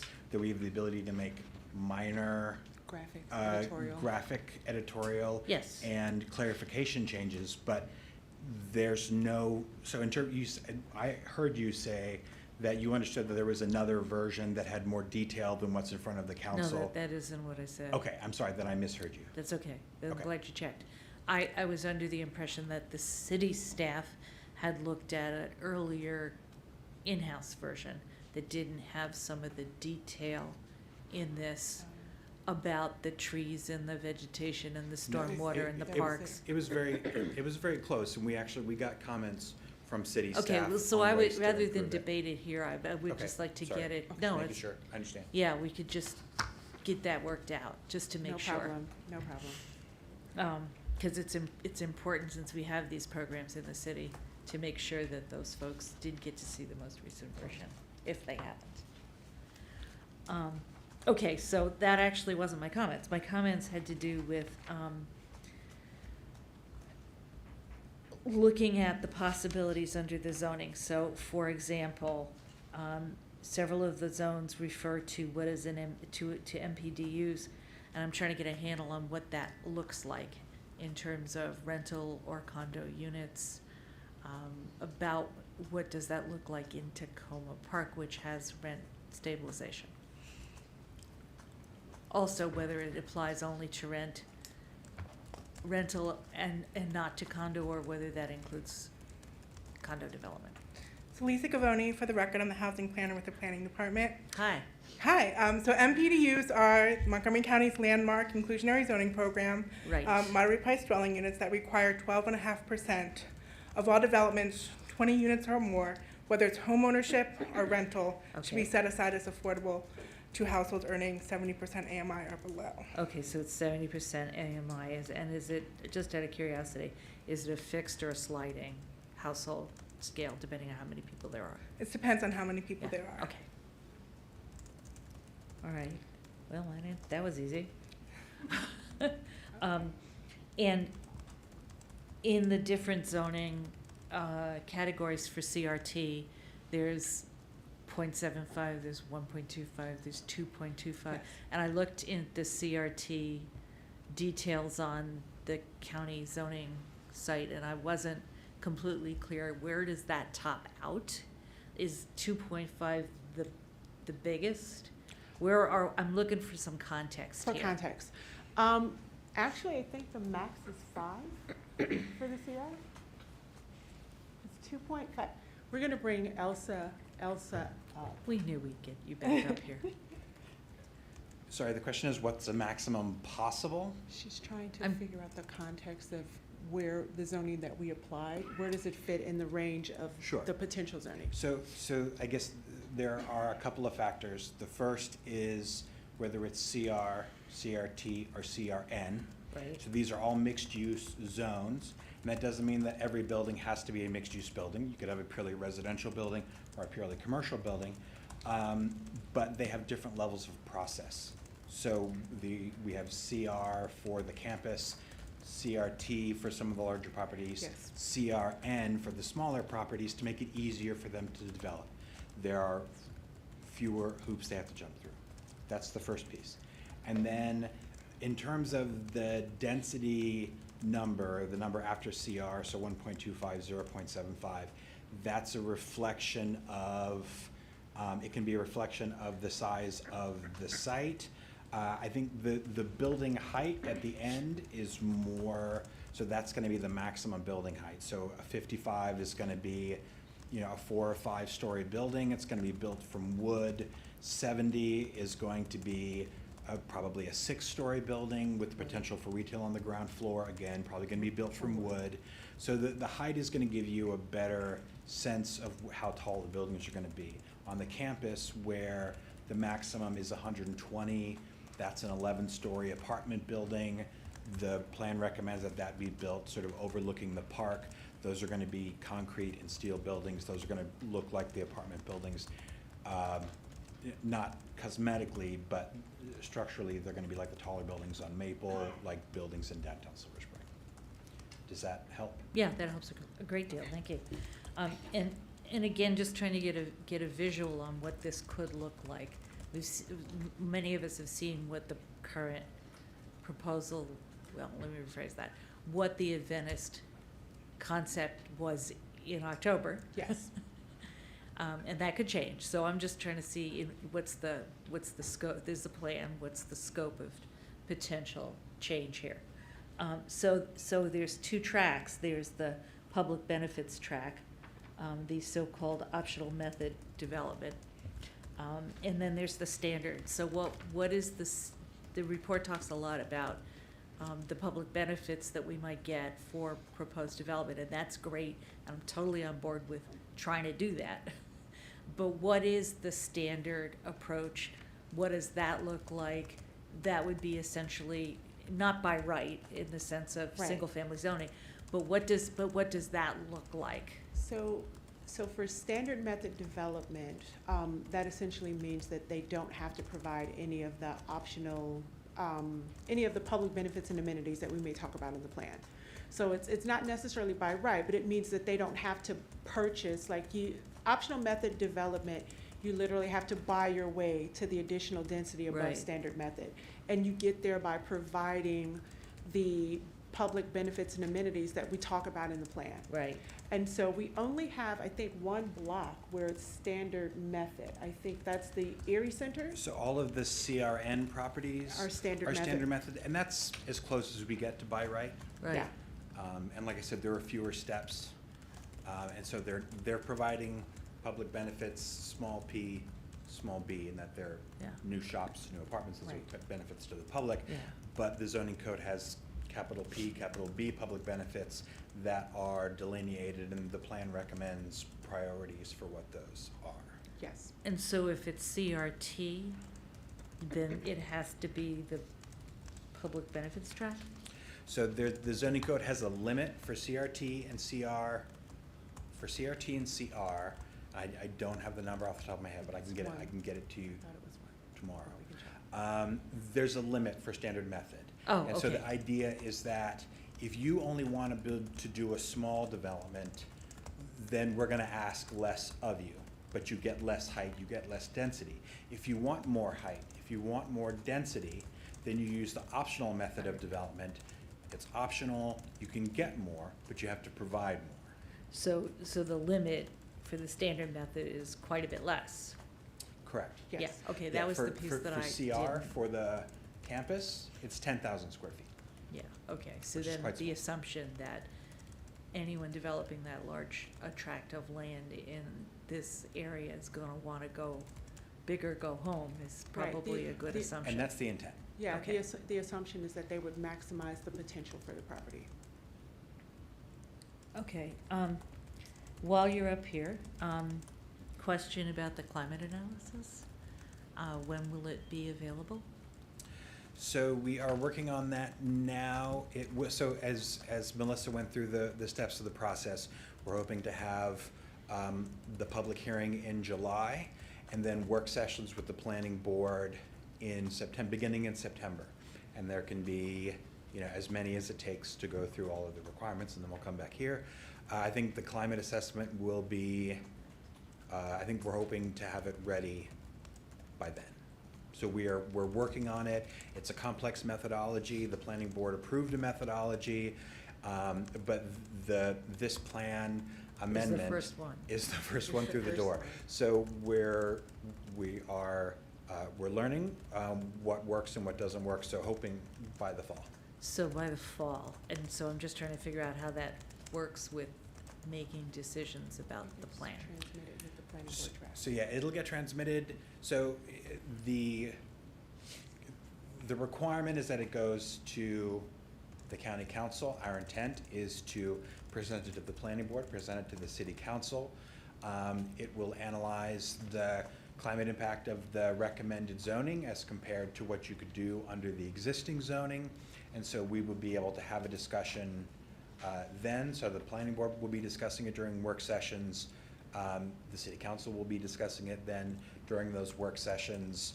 And then the county council will be discussing it during their work sessions, both in committee and probably full council. Okay, so lots of discussion. Informing then potentially the city council's final approval of, or? Yes. Yes, So okay.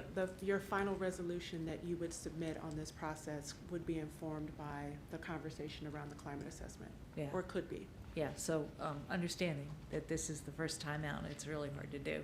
I totally understand that, but it is too bad it won't be available for the public hearing. I had a couple of questions about the capital plan, but maybe my question ought to be, what do we do with all the questions we have that aren't going to get answered tonight? Is there some mechanism where we send them to, I can't see her, What we have to been our doing planner, who is then- sending, I'm sorry, I didn't mean to interrupt you. Yeah, what's the mechanism? Because I don't think we're going to get to everything tonight. Yeah, I think the most appropriate means is, if council has any additional questions, to send them to Roz. Okay. And then Roz will forward them on to the planning staff. And the city council also has the opportunity to provide to provide testimony at the public hearing. So at the public hearing, comments can be very general, but they can also be very specific. Page 38, paragraph 4, line 2. Change word this to that, change number that to that. And as we go through the work sessions with the planning board and the city council, we will be looking very specifically at page 81, paragraph 3, Right. line 4. Yeah, I Okay. just wanted to piggyback on that the testimony that we received during the public hearing actually informs the direction of the work sessions. So what happens is we take all of that testimony and we batch it into topics, and that also determines how many work sessions we need and the direction of those conversations. So providing testimony as the city council would also be incorporated into that work session process. So I don't want you to feel that you miss your opportunity if you don't get it all on the record right now. You will still have additional opportunities to influence the direction of the plan and also to participate both as a private citizen and as a city council person. I do just want to follow up on that point to make sure that I understand the full breadth of what the immediate ask is, because we will need to develop a resolution basically saying, yes, we're good with this. But there is a possibility that we may have markups or comments or questions or suggestions that wouldn't necessarily preclude us from saying we, support this.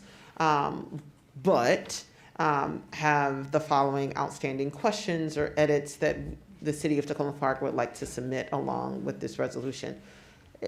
In the past, and Roz, how has that kind of worked? You have a draft resolution in your council materials for tonight, and it gives the language similar to what was on the slide, saying you support the draft resolution moving on in the process. And then there's a second sort of thereas, which is an opportunity for you to call out specific considerations and concerns. So it's not that in approving it moving forward, you're approving everything in it. There's an opportunity there for you as a council to craft the specific things you want to call out. And we have 2 weeks to do that. put that together. Okay, thank you. So some of the other questions and comments that I had are much more specific. Like, what is the enforcement behind the 35% green building requirement? Is there one, or is it a suggestion?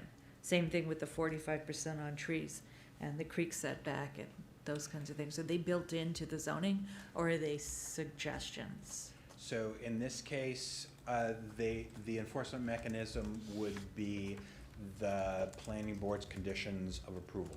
Okay. So any project that came in would have to show how they're meeting they have to show that they're consistent with the recommendations of the master plan. That includes everything in it. And so they would show, we're meeting the 35% this way, we're meeting this way, we're meeting this that way. Or And the not. enforcement would be through the site plan approval. Okay.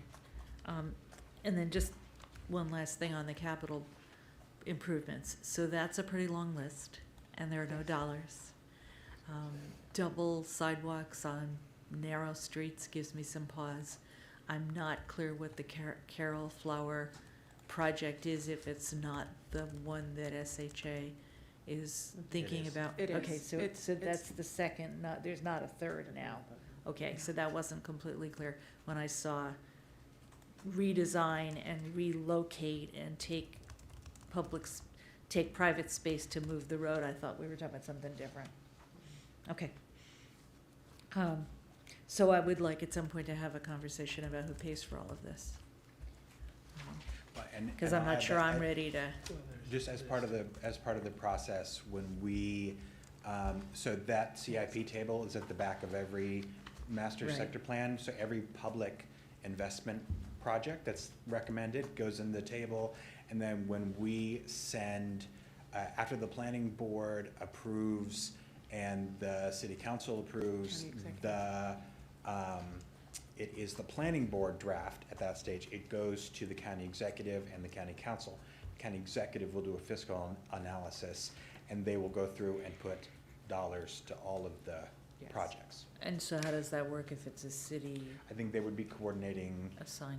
with you in terms of what it would cost to make the specific sidewalk improvements, if it's something that the city was the lead agency on. Okay, so because I had a very similar comment, because there are a lot of components. I kind of cap it under that public benefit aspect of things that it's a little bit more than the zoning, and relate to things like, other types of infrastructure, stream work,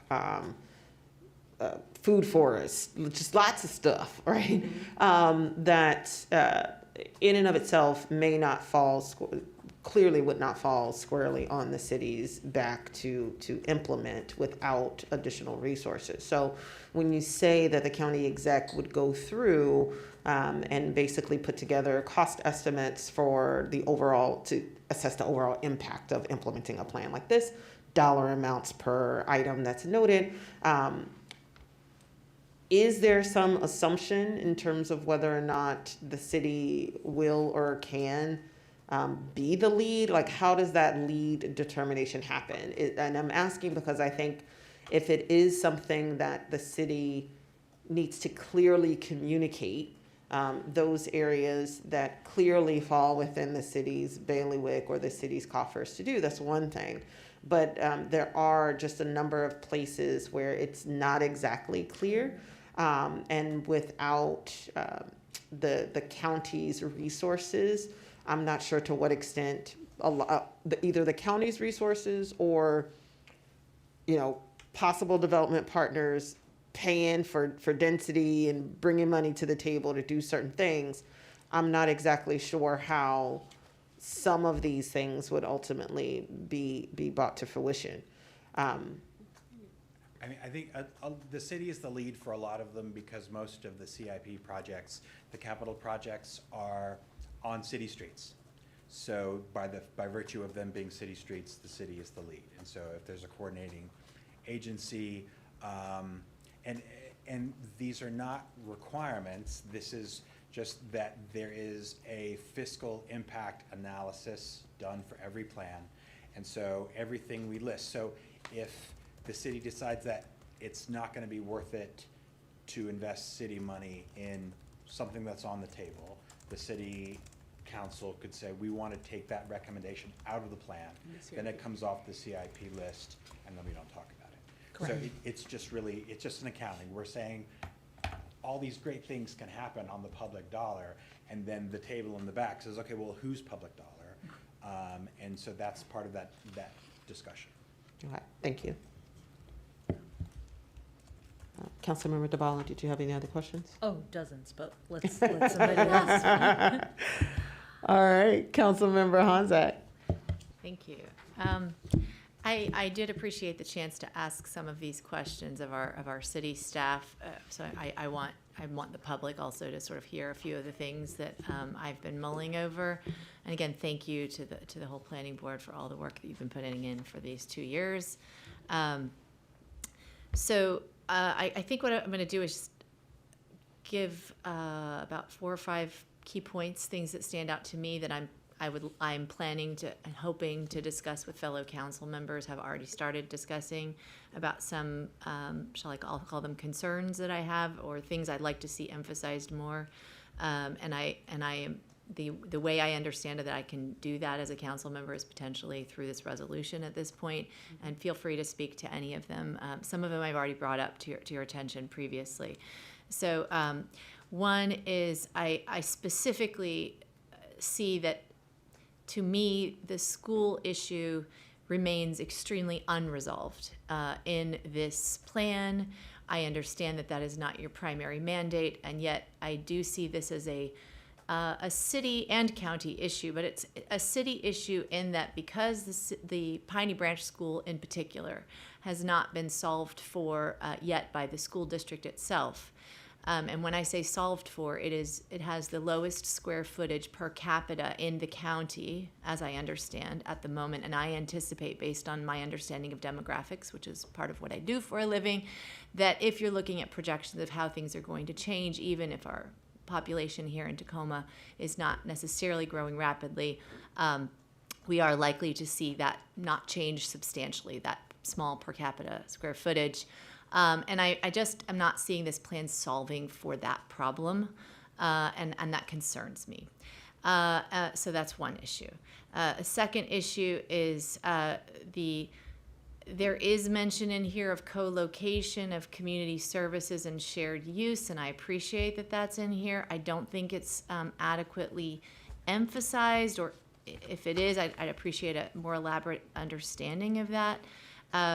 People across Ward 5 in particular are really, really interested in somehow gaining more public amenities in that part of the neighborhood that is adjacent to the university and the hospital campus. We do not have any city services except for a single tiny city park in the area. We do have Sligo Creek Parkway, but we don't have any libraries, recreation centers in that city. There are other things, admittedly, right outside of the boundaries, but it's been a long-standing issue, and I'm concerned about that. And many of the residents who did not totally feel in the northern part of Ward 5, that didn't feel like they were properly canvassed partially through this process, have expressed specifically they would really like to have some greater assurance that the rezoning, this plan itself, is going to solve for that issue,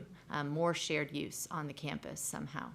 Can I ask a question about that? Yes, please. So I guess it would be, in your more detailed comments, more specifics about what would be helpful, because different things require different amounts of space. I know, and it might be that we need to discuss further, because I need to, there are a number of different ways that could be packaged, and in terms of maybe it is partially my lack of understanding of some of the zoning criteria too, in terms of how much could be allowed versus how much we could push for that. So I don't know whether it belongs in some of the qualitative language that's in here that gets emphasized, it's more of a or if it also, I'm looking for levers that we as the city can pull. And me not understanding fully the array of different limitations, it was really helpful listening to how you were responding to Councilmember Dabala about these, and maybe I need to dig in a little bit more with your staff one-on-one about that. I think it really does matter a lot to those communities right adjacent to the campus. I want to it was very interesting. I had not previously heard Councilmember Small speaking about recreation. I believe that the pool, as I've said in our previous community meeting, is really important to the community for a number of reasons. And I guess I'll just broaden it out to sort of recreation for our youth. This corridor is a central area of the Tacoma Park community, the only city in Montgomery County that has affordable housing at the moment, very explicitly mandated as part of our city. And therefore, being extremely purposeful about having plenty of places and spaces in which the youth of our city can recreate, and the adults in shared spaces, and not go out to the county and up county to the big fields necessarily where they pay the big dollars, but right here in the heart of our city, and putting that together with this very overly small school that we have right in the heart of our city is very problematic. And the pool is, in theory, not necessarily right now in practice, a space where that could happen. It is also, as a water site, is a place where, with greater climate issues rising, you know, I am, and this gets to my next point, I am really still very much struggling with the fact that the plan has been explicit about concerns about food forests and climate issues in terms of stormwater, which is all, the climate issues are very important. The stormwater issues are essential. The food forest, to me, is a luxury, and I'm going to be frank with it. I know I have people who aggressively disagree with me on this, but it is not solving a food problem in our community. I want to be clear about that. Food problems and food challenges are not solved by a small food forest. That is a community issue, and that's a good thing. It has a lot of co-benefits. But yet, if we're going to highlight something like that, then why doesn't this plan put enough emphasis on climate resilience in the name of equity, which is what this community is all about? And that would include things like considerations of what we're going to do when it gets excessively hot. Where are our children going to recreate? Where are our adults going to get cooler? That could include a pool. It mentions specifically of the feasibility of a pool. I get that we may not, any of us, want to invest money in it, but why isn't it emphasized if we are putting food forest feasibility studies with budgetary implications into this plan? It really doesn't sit right with me, and I feel that somehow that has been artificially elevated through processes that, to me, were not very democratic. Nor were they representative of the data that I think I see here on page 6. So I just want to reread the data on page 6. On page 6, it says 6 key takeaways from the expansive engagement effort. 1, residents like living in Tacoma Park. Great, the plan solves for that. It does more of that. 2, desire for affordable housing on the campus. It does that. I'm going to name the ones that it does. 3, Sligo Creek Stream Valley Parkway as an important asset that should be protected. It does that. Now, there are some here that are not solved for. Concern about the loss of the hospital. This is one of the 4 of the 6. It just hasn't spoken to that clearly. 2, desirable for walkable retail options. It sort of speaks to that, but it says specifically a grocery store. Maybe we could say it could be in here, but do we have levers as a city to help that happen? And then finally, number 6 of the 6, desire for public amenities on the campus, such as a space for community gathering, a fitness center, and a swimming pool. So I guess I want to leave with that thought that I don't feel like this has been spoken to adequately if you look at the big picture of how this plan is presented. And I do appreciate the extensive work that's gone into this. Thank you. Thank you. Yeah, and again, those are excellent comments, and the more. Will you please begin the mics? Oh, I'm sorry. Sorry. Those are excellent comments, and I think, as with all of the comments we're hearing today, in writing, as specific as possible.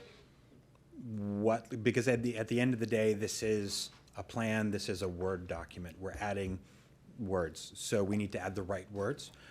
So yeah, thank you for the comments. Councilmember Fulcher.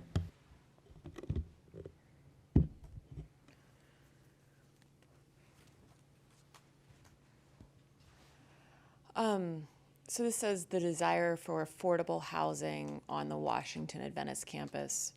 And my concern would be, did residents and, people that you were talking to, did they necessarily understand the difference between affordable and, you know, sort of the missing middle. Because when we look at Tacoma Park, and we look at Montgomery County, you know, in their Thrive plan has mentioned creating more affordable housing. And I can understand, you know, reasons for putting it in Tacoma Park, because we've done a lot of work here to have our rent stabilization. And we have a community that has said that they're willing to pay higher taxes in order to support that sort of program. And so, you know, I'm wondering how Montgomery County might be supporting us if we are going to continue to provide affordable housing.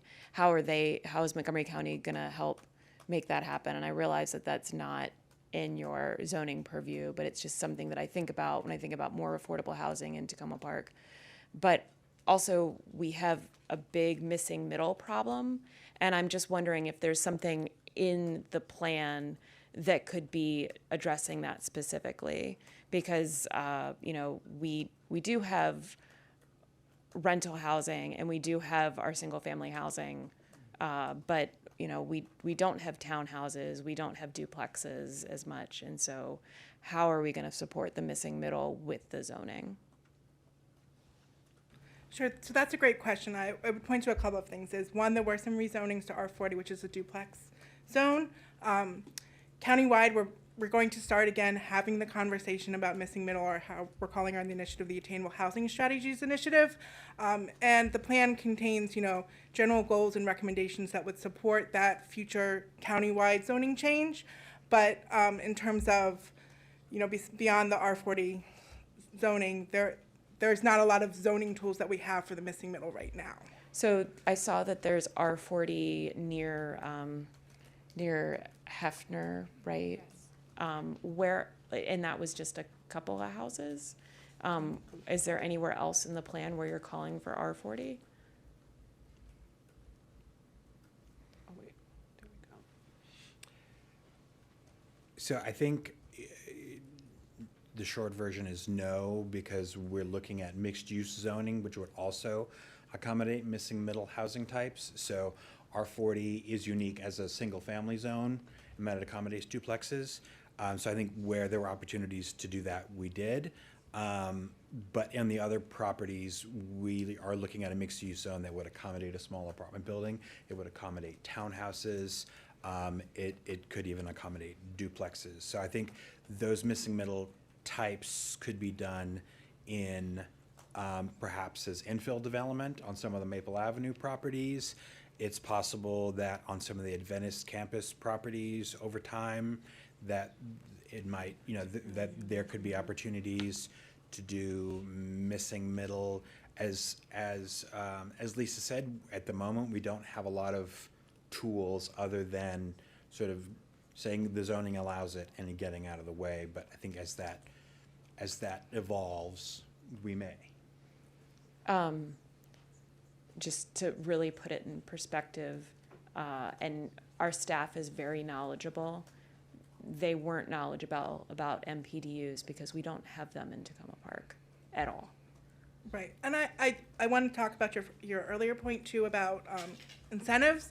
The MPDU program also has a lot of incentives built into it through the zoning code that allow for bonus density, additional height. There's also countywide tax incentives for building larger amounts of MPDUs. So those are kind of already built into the system, and we can put if Mr. Haslet-McCoy agrees, we can put a lot of those resources in the appendix, you know, in the definition section, to really highlight those tools that exist too. Okay, and I'm sorry, I read this a couple of times and I don't understand. Where is the optional method development? Which of these zoning types are we sort of holding back on that we can negotiate with? Because it's not clear to me. So and there's some language about this in the implementation section at the back. It's really only the CR and the CRT zones. Sorry, only the CR and the CRT zones have optional method of development. And so again, we're recommending that the Adventist campus come in as one application to sort of have a master plan for that campus. We've done similar, we've taken a similar approach to the Blairs in Silver Spring, if you know where the Giant is in Silver Spring. There was a master plan that looked at sort of longer term redevelopment of that. It's the zoning code sets, as we said earlier, sets limits that you could do standard method with having to provide fewer public benefits through a less intensive process, but you also get a less intensive development. And so the development market is going to, short of other incentives, that's really going to make the call. As when this person wants to redevelop, is the market there for them to do an optional method development where we have more ability to negotiate? I think because we were focusing fairly heavily on flexibility to allow folks to kind of do whatever made sense to them to do at the time, only the campus property did we sort of apply zoning that will because again, you can only do 10,000 square feet. You'll get a larger plan for that. So it's just that given the properties in the plan area, there isn't a lot of room for that. So that was the approach that we took. Okay, and I guess, lastly, I feel like the language and making sure that we end up somewhere that asks for the missing middle to be addressed in this plan is important, because when a developer is trying to develop this area, I want us to start at the point where they assume that we're asking for them to address some of these things, rather than for them to come here and be angry with us and be like, well, what do you mean you guys want this? Like, it doesn't say anything about that in the minor master plan, and so why would we provide that? We don't need to. And so it is important to me that some of these things get addressed so that they know that that's our expectation. Whether you guys can force them to do it or not, that is what we are looking for. Thank you, that's helpful. Councilmember Small? Thank you, Mayor. I have an additional question about the formulation of this particular area. And it's related to the historical preservation components and use issues associated with the college. And I guess when you look at the designation of where the hospital space is and the proximity to what it remains of the collegiate space and the anticipation of preserving some of those buildings as they exist, I am curious about what sort of consequences those kinds of designations would have on the larger area, specifically because there are I don't know, there's I guess town gown issues, I guess, of access to the spaces, the need for spaces and things like that. So I'm curious about I guess maybe where the university is in the process of this proposed zoning. I'm sure they were an active partner in the way in which you came to these conclusions. But it would seem to me that there may be some questions about the actual use of that area as well. If those designations come about and then people are prevented from using this space properly. I'm not trying to cast aspersions on the university or anything like that, but there have been layoffs over there, and the size of the university is significantly smaller than it used to be. And so if those things attach, and then all of a sudden we can't do anything with the area, and the trends about liberal arts colleges remain the same, I'm just curious about what happens then. Sure. So I'm Casey Roan. I'm the historic preservation planner who's been working on the team. And so I just want to clarify that we're not recommending historic designation of any properties on the hospital, the former hospital site, or the university campus. The 3 sites that we're recommending for designation are the Sligo Church, which is not proposed for redevelopment, the Hefner Park site, and then the single-family house across the street.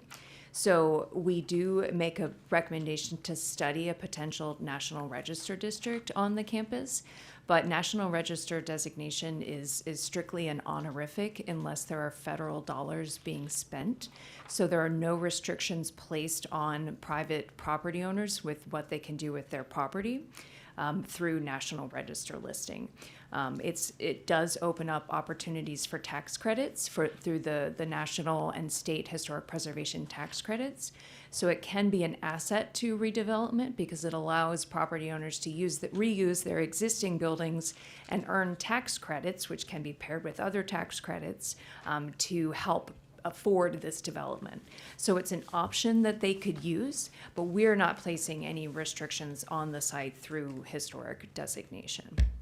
Okay, and then I guess the last thing I would say about that particular area, thank you, it's helpful because I thought that, I just assumed that the church was a part of the university campus, so that was why I made those particular statements.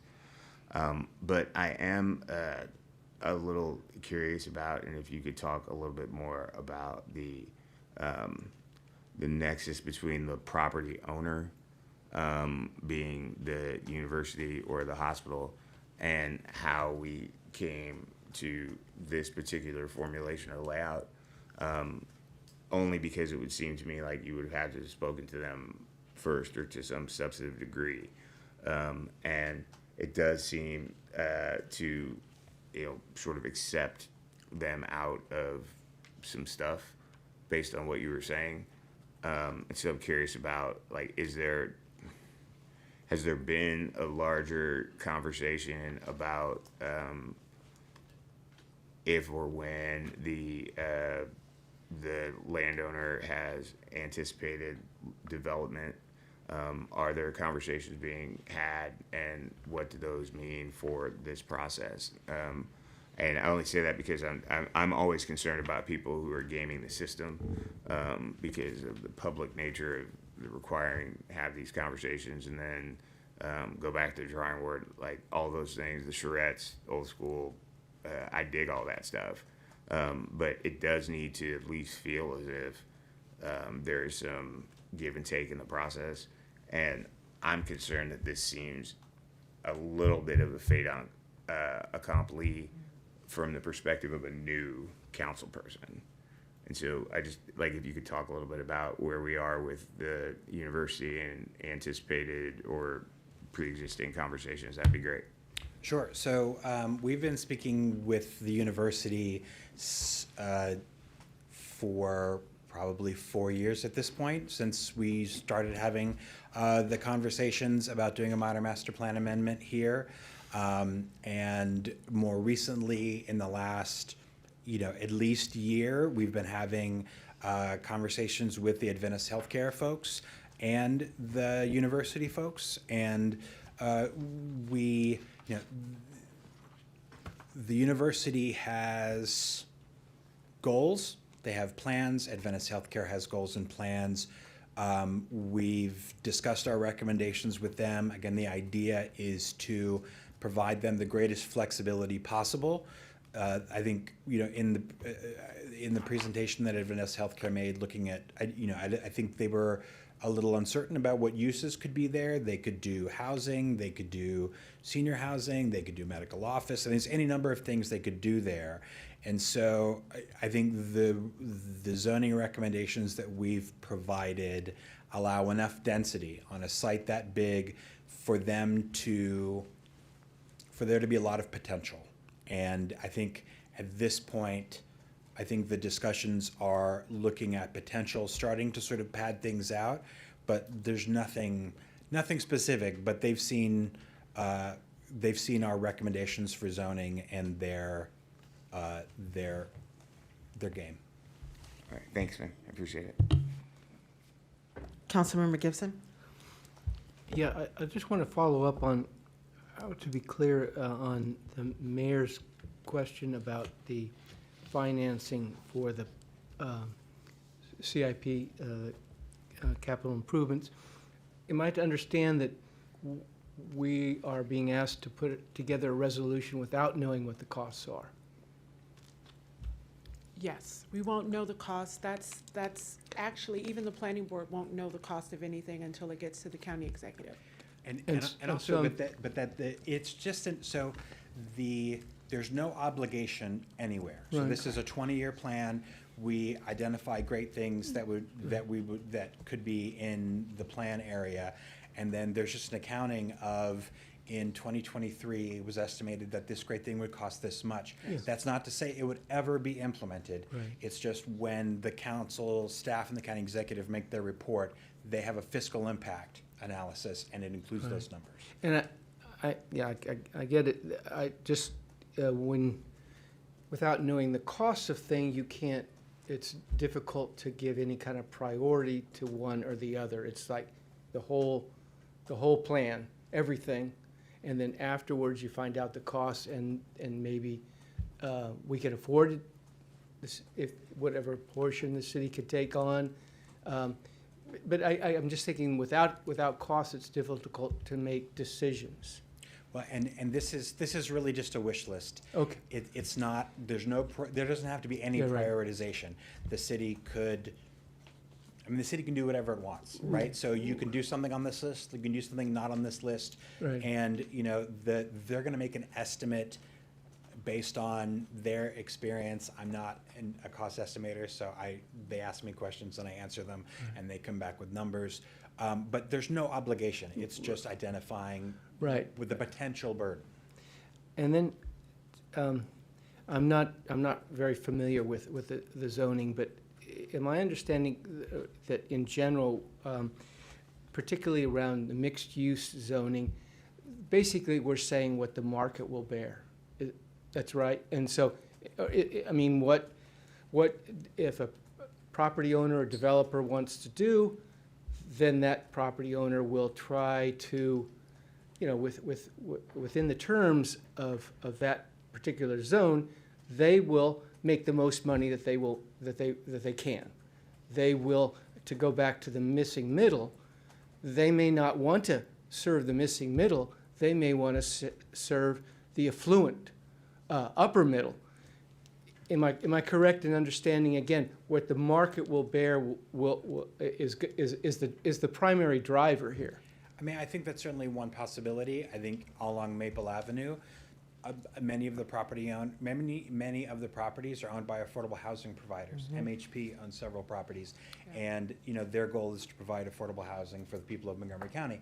So they still have to find financing. They still have to pay for design and construction and entitlement and all that. So they have development cost as a private developer would. But so what you're describing is one option, but it's not the only option. The master plan, so the zoning says you can do X, and the numbers that we provided give a maximum. The master plan provides, as Councilmember Honzak said, a qualitative description of that's the max, but what we're looking for it to have this flavor, to respond to Flower Avenue in this way, and the creek in that way. So it's those two together, in addition to the planning board's review, the city council's review of development proposals, are a way to balance that equation. Okay, thank you. Councilmember Small? Thank you, Mayor. I appreciate it. I apologize for loitering in the parking lot. Nonetheless, the question that I have for you guys is related to the proximity of the Adventist campus area to the Purple Line, and what I would assume are requirements for transit-oriented development. Historically, or my historical understanding of that is that if you're within a mile of a transit zone, then you have to be designated a transit area, or at least it. Anyway, given the proximity of the Purple Line to this area, are there requirements with regard to transit-oriented development as opposed to just mixed-use development? because I don't necessarily see an overlay on here that says that, and I was just curious. Yeah, I mean, for transit-oriented development, in terms of maximizing development near transit, you know, I think we do that with the balance of what makes sense in that community. So what makes sense on Adventist is not gonna necessarily make sense on Maple Avenue or somewhere else in the city. So I think, you know, there's a lot of excellent transit service. When we talked to the county transportation agencies and talked about way to improve transit service here, they said this plan area has some of the best transit access in the county. And so, you know, in terms of, I think you know, we've allowed buildings up to 120 feet, 150 feet, 120 feet. So that's a significant building on the campus. So I think we've endeavored to provide as much density as makes sense in the context of the neighborhood with convenient transit access to the Purple Line. Yeah, no, and I appreciate that, and I'd like to just redirect a little bit because that wasn't necessarily what my concern about it is. I was curious about the zoning designations and the requirements, like there are some changes with regard to what buildings have to do, and transit-oriented zone, there's some issues about parking spaces and the number of spaces and things like that. Yeah. So I was just curious about whether or not this is close enough that, given whatever is said about the process now, that there may be a time in the future that, given the proximity to the Purple Line and when it comes online, that it would, by necessity, make that zone or future development in that zone transit-oriented. So that's what I was more asking about. Yeah, and I very much appreciate you clarifying the question. So the CR zones are essentially all transit-oriented development zones. So in the zoning code, there are parking requirements, and it's like a limited parking area where you can have less parking, and all CR zones are in that area. And one of the public benefits is providing minimum parking. There's a public benefit for providing no parking. So the CR zones, we don't have transit-oriented development zones that are so named, but the CR zones are exactly what you're describing. All right, thank you.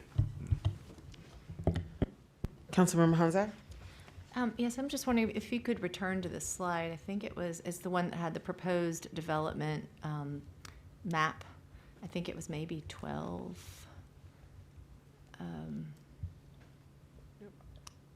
Zoning? Not the, Nope. yeah, that one. Oh, I'm sorry, 18, yeah, that one. And I'm looking at the wrong page. I'm looking at page 74, because I'm interested in talking about the Flower District. Should I be looking at a comparative map? I wanted to just, well, if you, oh, I can sorry, no, actually, I'd rather go back to the one you Rather had me go there, back because to that it's one? easier Okay. to, yes. Okay. Yeah, for the public especially to read. So could you just, in broader brush terms for me, can you speak to zone 1 and 2 here on this map and kind of talk me through, because a lot of this is kind of specific and I'm not seeing it so clearly in here, what you feel has been achieved in the plan in terms of the way that this has been zoned, besides simply that these are new CR zones and that there will be more flexibility. Can you kind of speak specifically to areas 1 and 2 and maybe even delineating I know that the 1 and 2 on the east side of Flower is a little bit different than 1 and 2 on the west side of Flower. So You I see think what I'm saying? And I don't need you right now to speak to the hospital, the west side of the hospital campus. I understand that piece better. I want to understand a little bit more about what you feel is being achieved in those 2 sites as different from what is currently zoned, besides better conforming, and more flexibility.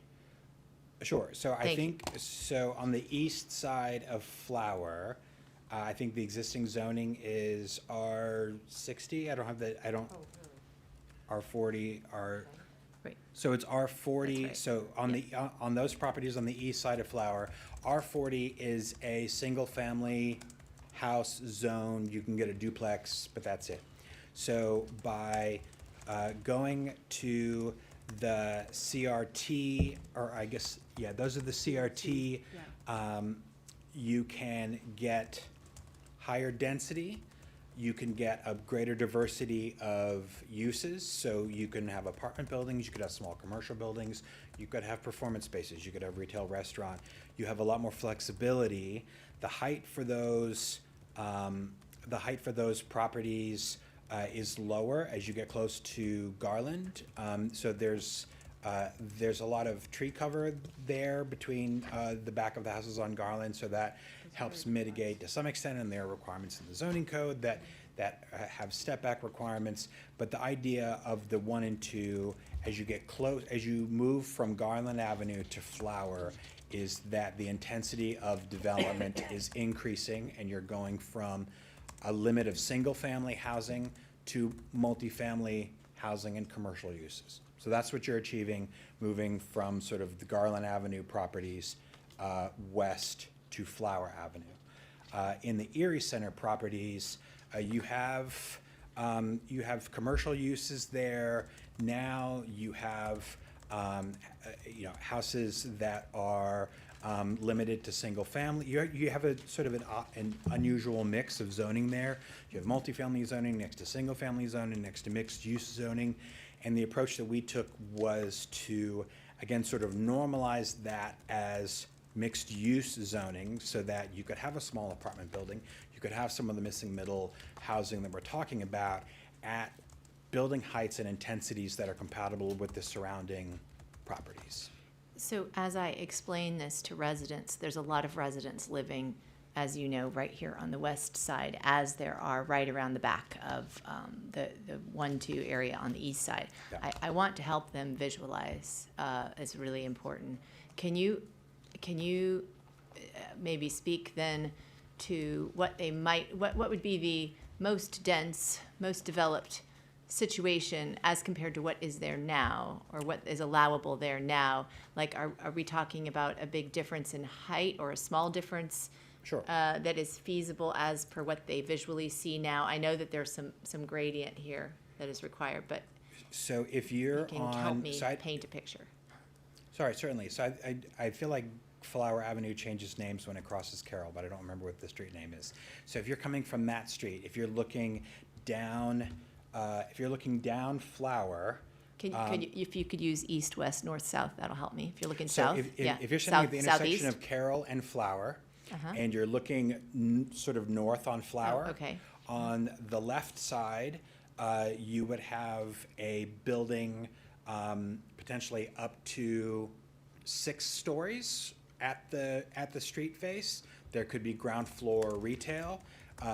The State Highway Administration project to reconfigure Carroll Avenue is looking to sort of take the snaky bit that's there now and move it up onto what's now Adventist property, so that it comes in to the intersection with Flower at more of a 90-degree angle. So you would have accessible sidewalks on both sides of the street.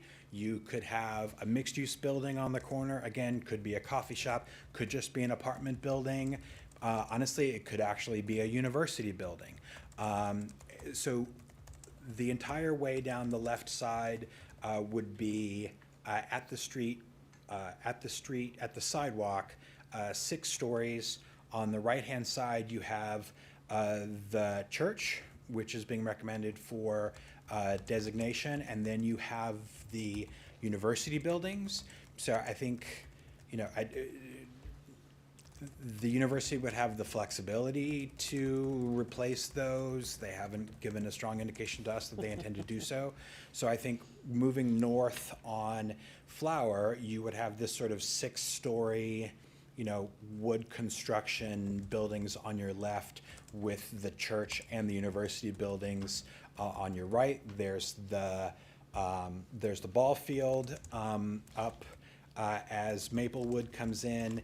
And then as you are approaching the Erie Center, you could have, the single-family homes that are there now could be replaced with townhomes. They could be replaced with a small apartment building.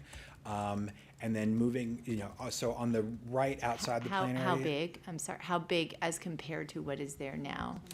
What is the difference? So the height, so it's I mean, I can see the height here. It says, Yeah, so it it would says be 45 feet, but how does that if compare? it's- So I think the tallest, I think some of the missing middle on Erie are probably 35 feet, some of the ones that look like large single-family homes. So it could potentially, if those were redeveloped, they could be another story or two taller. So, I mean, the single-family houses that are out there are, 1.5, 2.5 stories in this area. The commercial buildings tend to be 1 story, 1 to 2 stories. So you could potentially double the height of those. So it would be an increase, but it would not, the intent is that it would not sort of overshadow the existing single-family houses. There are a lot of small apartment buildings back there. They would be, maybe a story or two taller, but they wouldn't be much taller than that. And setbacks on number 1 on the west side of one, and I'm sorry, everyone, for getting into such detail, but this is a heavy residential area right now where people are talking about selling their houses because of this plan. I want to make sure I can. Sure. So, so along Flower Avenue, if there are internal streets along, on the campus property, ideally the sidewalks would be, 10 feet. There might be some, so from the curb, we've been working on street sections which sort of show from the curb all the different elements. So in an ideal ultimate condition, you would have street trees, bike lanes, you would have accessible sidewalks, and then the building might be set back, depending on what type of building it is. It would probably be set back a little bit further from that. This is along the street, in terms of I'm walking along the street. So it might have the scale, if you know Fenton Street in downtown Silver Spring, some of the newer apartment buildings there, they're set back. So it's right up abutting to a sidewalk potentially. Well, it's like 20, Yeah, I think 15, 'cause it's 20 commercial feet from the okay. curb. So, I mean, it would be comfortable. And through the development review process that would also come to you, the intent would be that these are welcoming, pedestrian-friendly developments along the street and inside the campus. Okay, that number 1 though, just so you know, right now, that number 1 on the right, those are all very, I mean, most of them are quite seriously set back. That's a number of houses, tall, way setback buildings with a lot of green. Yeah, just would for not- comparison. So yeah, it could change quite radically, is what you're in terms of that placement. For larger properties, Yeah. there are requirements for providing public open space. So the campus very clearly meets that requirement. Yeah. Some of the smaller properties on the east side of Flower Avenue, if they redevelop, they're going to be too small to have any sort of public space. I mean, they're going to be limited to their lot size, but if they redevelop, there would likely be more building, less grass on those properties. Just in moving from a single-family house to an apartment building. Need more space. Okay. All right, it's my turn. All right, well, first I want to thank you all so much, one, for staying so late. We really appreciate all of the hard work that you all have put into the plan, all of the partnership that clearly exists between your team and our staff. It's been evident every event that I went to see so many of your smiling faces welcoming our community has just been a joy.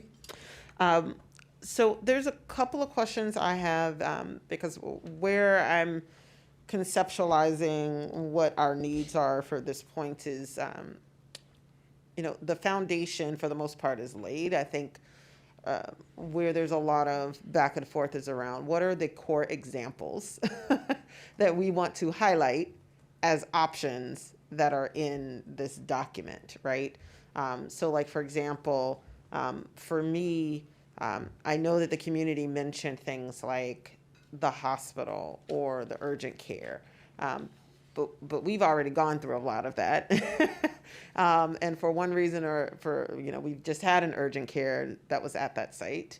that didn't have the number of bodies through the door to make it financially viable. And so one of the things that I wasn't sure how deep in the weeds you all went in this space was around the point of mental health, crisis stabilization units that are definitely needed down county. And that's something that we are working on a memorandum. Well, we just moved forward with an MOU between the county and our police department to include mental health counselors as part of that. And county staff came and presented and mentioned that space for crisis stabilization units down county is a problem. And so it would seem to me that if we're talking about, if we have a community that is really stressing concerns about healthcare or some form of healthcare provision on the site, that we will want to make sure that we're trying to fill a healthcare need gap, which we've seen in our community has been mental health needs. So just wanting to make sure that, you know, if we're able to offer suggestions like that, that would make, again, what's here isn't wrong, right? It's true. But I think, you know, the goal of trying to prioritize where we need to go in the future is something that's, I think we may want to try to really highlight here. Another point that I think you may be hearing consistently regarding schools, park amenities, is the fact that the city of Tacoma Park's population is changing. Over the course of the pandemic, we did get a number of young families who just had their first baby that moved into the community. And so as we are starting to see those families form more, there is increasing demand for youth-based support. So space in schools, recreation space, those kinds of things to kind of help young families, which is new for us, but it is a big deal. So when we're talking about, you know, the schools, when we're talking about making sure that there are certain types of park amenities that may be available, it really is to fill that growing demographic that we have in the community. So again, if there are ways in which we can highlight those possible examples amongst the possibilities, that would be really, really helpful. Another thing that, you know, picking up on the whole missing middle impact of rent stabilization, I do think that it is, and I don't know the right way to do it. I'll go through the document. I'll figure out some way for us to say it. But, you know, the fact that we have rent stabilization is, you know, I will say it at the dais. It is one of the reasons why we have an abundance of nonprofit affordable housing development or properties, particularly along Maple Avenue, right? Because even if you don't meet certain AMI thresholds, the rent stabilization kind of holds those rents to inflation rise, and so it makes the rents are suppressed. It's not as much of a profit maximizing juggernaut as something you may see in downtown Silver Spring. Therefore, there's a particular type of developer that is coming into the city.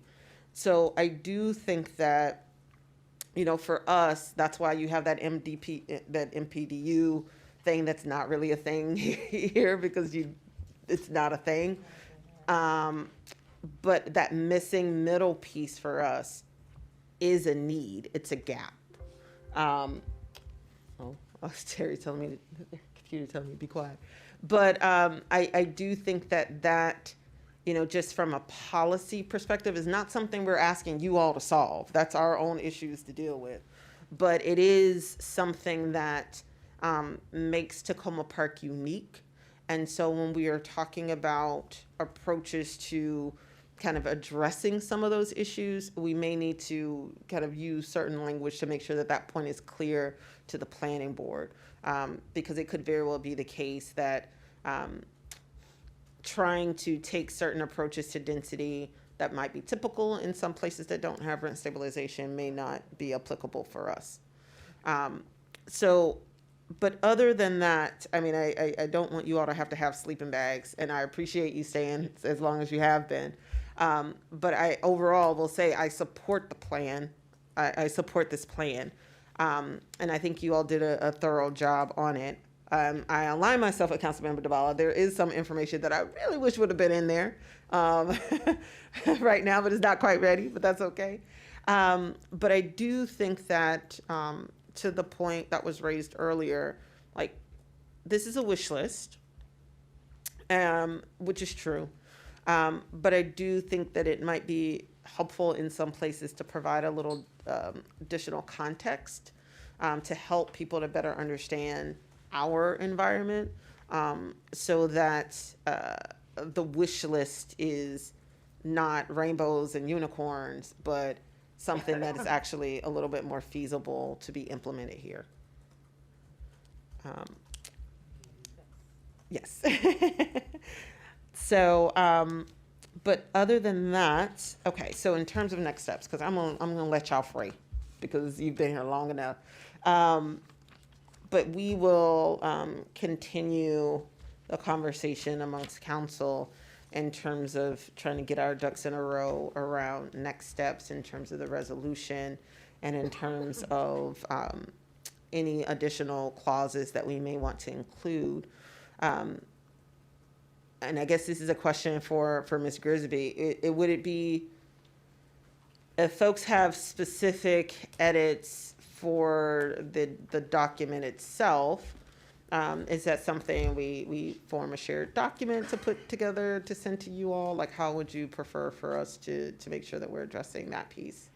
I'm happy to bring together, kind of aggregate comments that you all have. And then when you meet on June 7th, you've got a working draft that you can hopefully have smaller edits rather than trying to do it all on the dais. Yeah. So if you want to send me comment, along with sending questions, which we can field to the team here, if you want to send potential language for that second therefore, about concerns and considerations, things you want to specifically flag.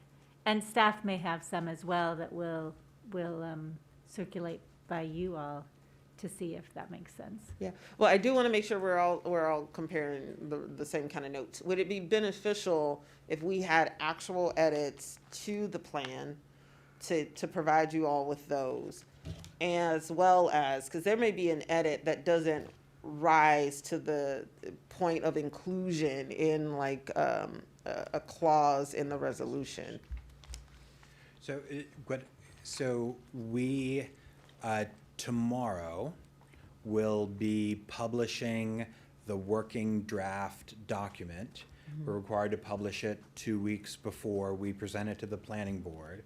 And so once it's published, we can't make any changes to it. Okay. It is the working draft document, and then we are, to try and keep with the timeline, the schedule that Melissa showed earlier, we're asking for, on June 8th, we're asking for the planning board, with your support, to set a public hearing for July 13th.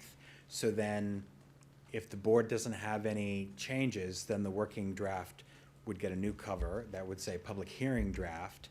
And so there would, and then that would go for 30 days notice. There would be a month before the public hearing. And then, so this is a long way of suggesting that you look at the document. So we made some minor clarifying changes. My suggestion is that you look at the document that's posted tomorrow.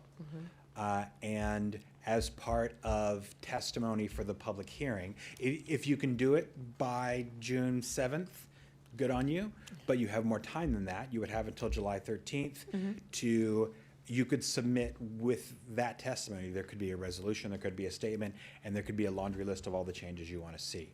And then that would be what the planning board and staff and the city council would be talking about for however long we need to talk about it. But just to be clear, that to look at the most current version And then that the expectation is that the changes would come about in September with the work sessions, because we can't change it after we post it, staff can't change it, and if the planning board doesn't make any changes, then the public hearing draft can't be changed until the work sessions. Okay, so, and bear with me, because it's late and my brain stops working after a certain time. So basically, for the resolution, we're focused on big, high-ticket kind of issues we want to bring to the planning board's attention. We would have plenty of time to do whatever wordsmithing we may want to do.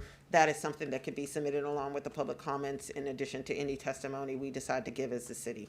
Yeah, I mean, the main thing that we're requesting from the city council is just a thumbs up to move forward to the next step in the process. So it's not approve this final language, it's just saying, let this go to public hearing so that everybody can talk about it. That's what we're asking. Okay, perfect, thank you. Would you, just wonder where it's published? Yeah, oh, yeah, sure. Just a question, where it's published, will it be coming to the city for us to put So on our website? it'll be published on the planning board's agenda page, but we'll make sure that, Ross will absolutely have a copy. Okay. So, yeah, you all will have it tomorrow. Thank you. Okay, Councilmember DeBala? So between now and June 7th, so any questions, any potential language to Ross? Okay, and then someone will be prepared to answer these questions on the 7th? So my plan is, if you send questions to me, I You're will just gonna field turn them right around, yeah. to the team, and they will come back with the substantive expertise to answer them. Great, thank you.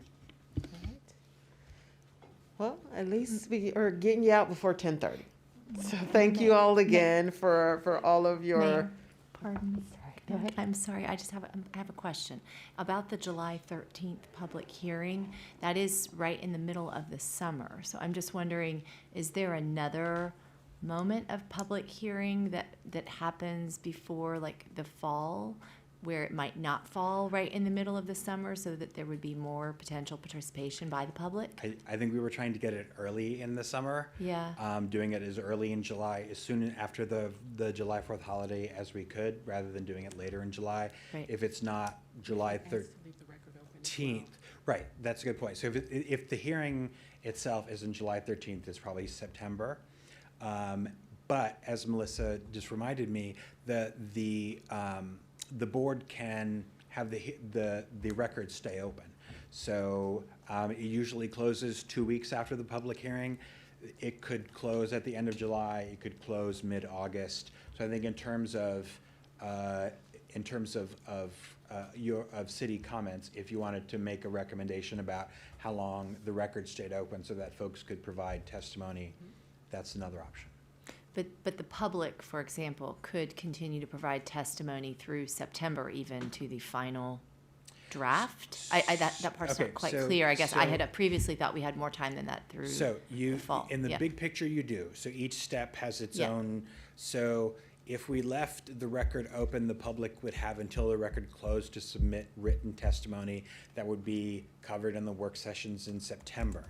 The work sessions generally are based on the record of the public hearing. So all the comments that were received, we go through that with the planning board, in this case, the city council as well, and make any changes to the text. Then, with the support of the city council, the planning board says, we approve the public hearing draft as changed as the planning board draft, then it goes up to county council. The county council will hold their own public hearing I don't remember I guess I can go either direction. Is it at the end as well? It's in the beginning. It's at the beginning. So I think it's probably October. So if we finish work sessions in September and it went to council early October, council would hold their public hearing a month later, so early November. So that would be, there's a planning board public hearing, and then there's the county council public hearing.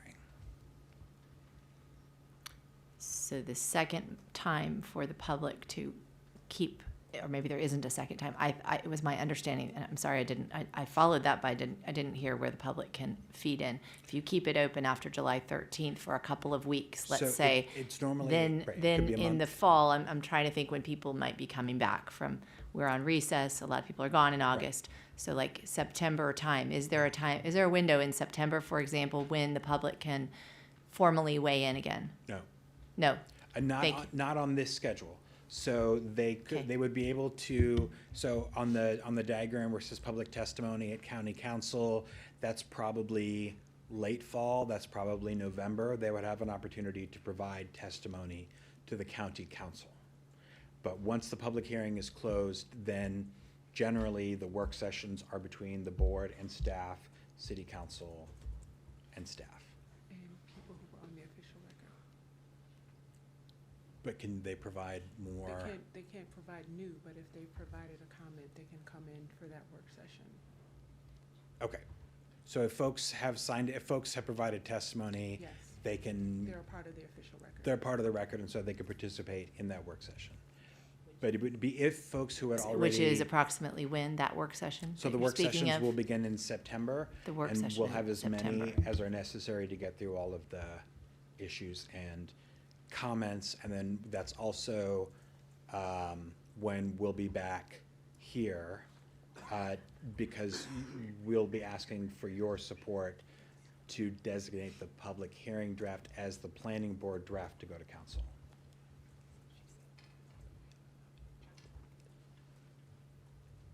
That's up to them. For the resolution. Well, and then, right, if you wanted to allow public testimony on June 7th for your deliberation, that would be up to you. Okay. All right, awesome. Well, this time we're really gonna let you go. Very good. All right, thank you all so much. Happy to be here. Thank you. Have a good one.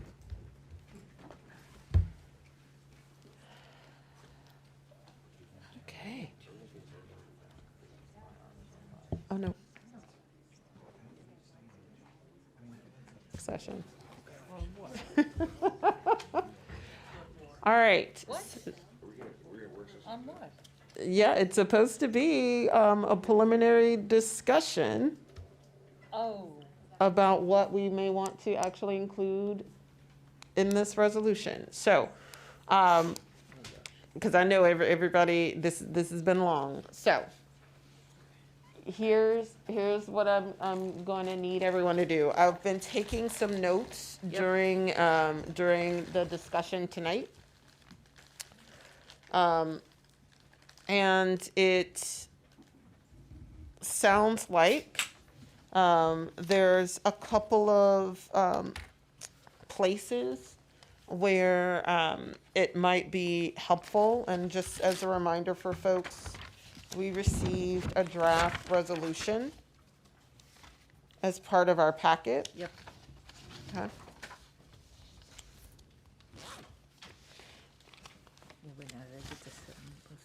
Okay.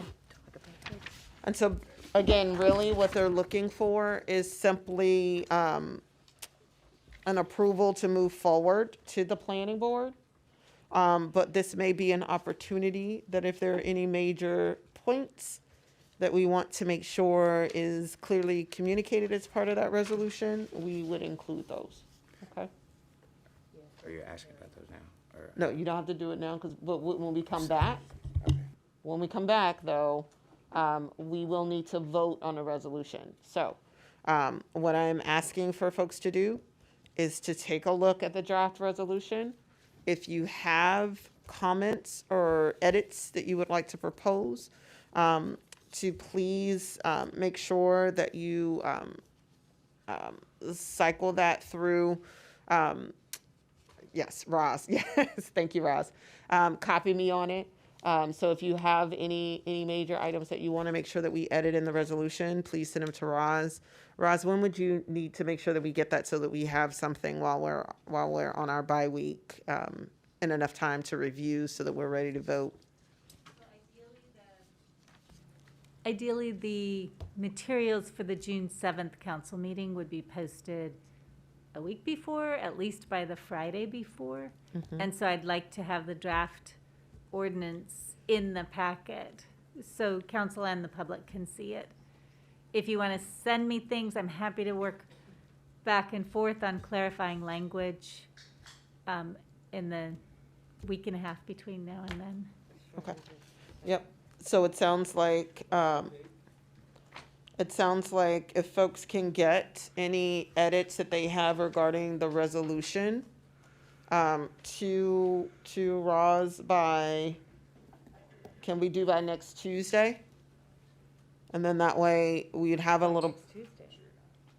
Like in a few days, Tuesday? like in a week for today, we could do a week from today, like Wednesday of next week. And then that way that would give her time, because otherwise that next Friday is the 2nd. Yeah, I hear you. I may not be able to do that, but if Uh.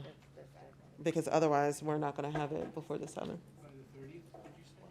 Yep, I would say if we can get any edits that you all have by the, let's say, May the 31st, that will give us some time to address any feedback and things. That will give Roz time to make sure that everything is ready to go to be posted next week. I'm sorry, the week of the 4th, so that we'll be ready to vote by the 7th. So just to be clear, so for example, where it says, be it further resolved at the very end, that the planning board consider the following, and then there might be a sentence about schools, there might be a sentence about additional youth recreation. Mhm. Okay, so that's the kind of thing you're looking for, is sentences. Yep. About what our major About what our major concerns concerns are. Just And, yep, and maybe as I'm of the right only one who now, needed to say that. yeah, and right now, from what I'm hearing, it's aspects around schools, keeping in mind, the city of Tacoma Park's growing youth population, school capacity, and park amenities is a priority. If we're talking about zoning, if there's any comments or questions around any recommendations that we have regarding increased zoning or trying to identify approaches to address missing middle housing, we can make a general statement like that to be part of the resolution, but it would basically be approving it to move forward to the planning board, but with those items, those priorities for us in mind. Mayor? Yes. If I may, I'm just digesting being a resident, let's say, in one of the wards that's impacted. 1 week here, week and a half to digest 85 pages. I'm trying to imagine residents responding to this in a meaningful way that does not feel like we are just throwing this at them. I'm not sure what to suggest here, but I'm very troubled that this is how the process goes. Perhaps I misunderstood what I thought I understood a couple days ago when I sat in the meeting with you, Roz. I thought there was a whole time period here of a few months where the public could continue to feed in, and I fear I've actually misrepresented that to my residents. Just to be Yeah. clear, the Yeah. public hearing, which is tentatively scheduled for July 13th, is exactly that. It's a public hearing. Here, is it No, here in the it's- city? It's at the county. It's at the county. Right. Yeah, I mean, I guess I just feel like, we had the visioning workshop. That's the last time anybody touched anything. There were no proposed zonings yet on there. Then we had the community hearing, no maps that people could touch. People need to touch the maps that they are going to be living next to and adjacent to. It's a 2-year-long process, and now we're talking about a week, a July 13th date. And I'm sorry, I'm not trying to be super critical. I'm just thinking, whoa, people are going to be very furious with us, all of us, you, us. I certainly in my ward. It just feels really seriously rushed right here, right now. Councilmember Honzak. Yeah, I'm not sure what I'm missing, but yeah. The resolution that you're being asked to provide is, Yeah. as I understand it, Elza, is just to allow for the process Yeah, to to continue. move forward. I get that. Right, so, Yeah. and I think the mayor's just asking for kind of big picture items that you have concerns about, and Yeah. I think you voiced yours pretty well. And so those are the kind of conceptual things that you would Yeah. include in a resolution. And there will be multiple times, it sounds like, mostly at the county level, for council and the public to opine specifically about areas of the minor master plan that they want to see edited. So I think, But between July 13th and, actually, for like 2 July- weeks, July 13th, I guess that's not a time of year when the people living in my neighborhood are going to be available to give that kind of meaningful, I mean, I have got Mark Elrich, I have got master planners who live in Ward 5 who are going to have they've already started to send me stuff, a lot of thoughts on the specific, very specific zoning requirements that have been laid out here. The details are now here for people to look at, and I just feel like maybe there's a step here that might be missing for our Tacoma Park community to interact a little bit more with the details. Between July 13th and the working session. Because Rockville's far. It's Yeah. far.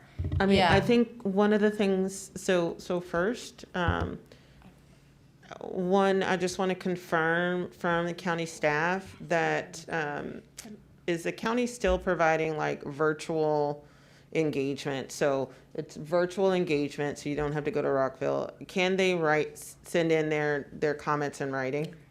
So I just wanted to add that in the explanation of what happens next, I think we may have missed a step that we assumed everyone was familiar with.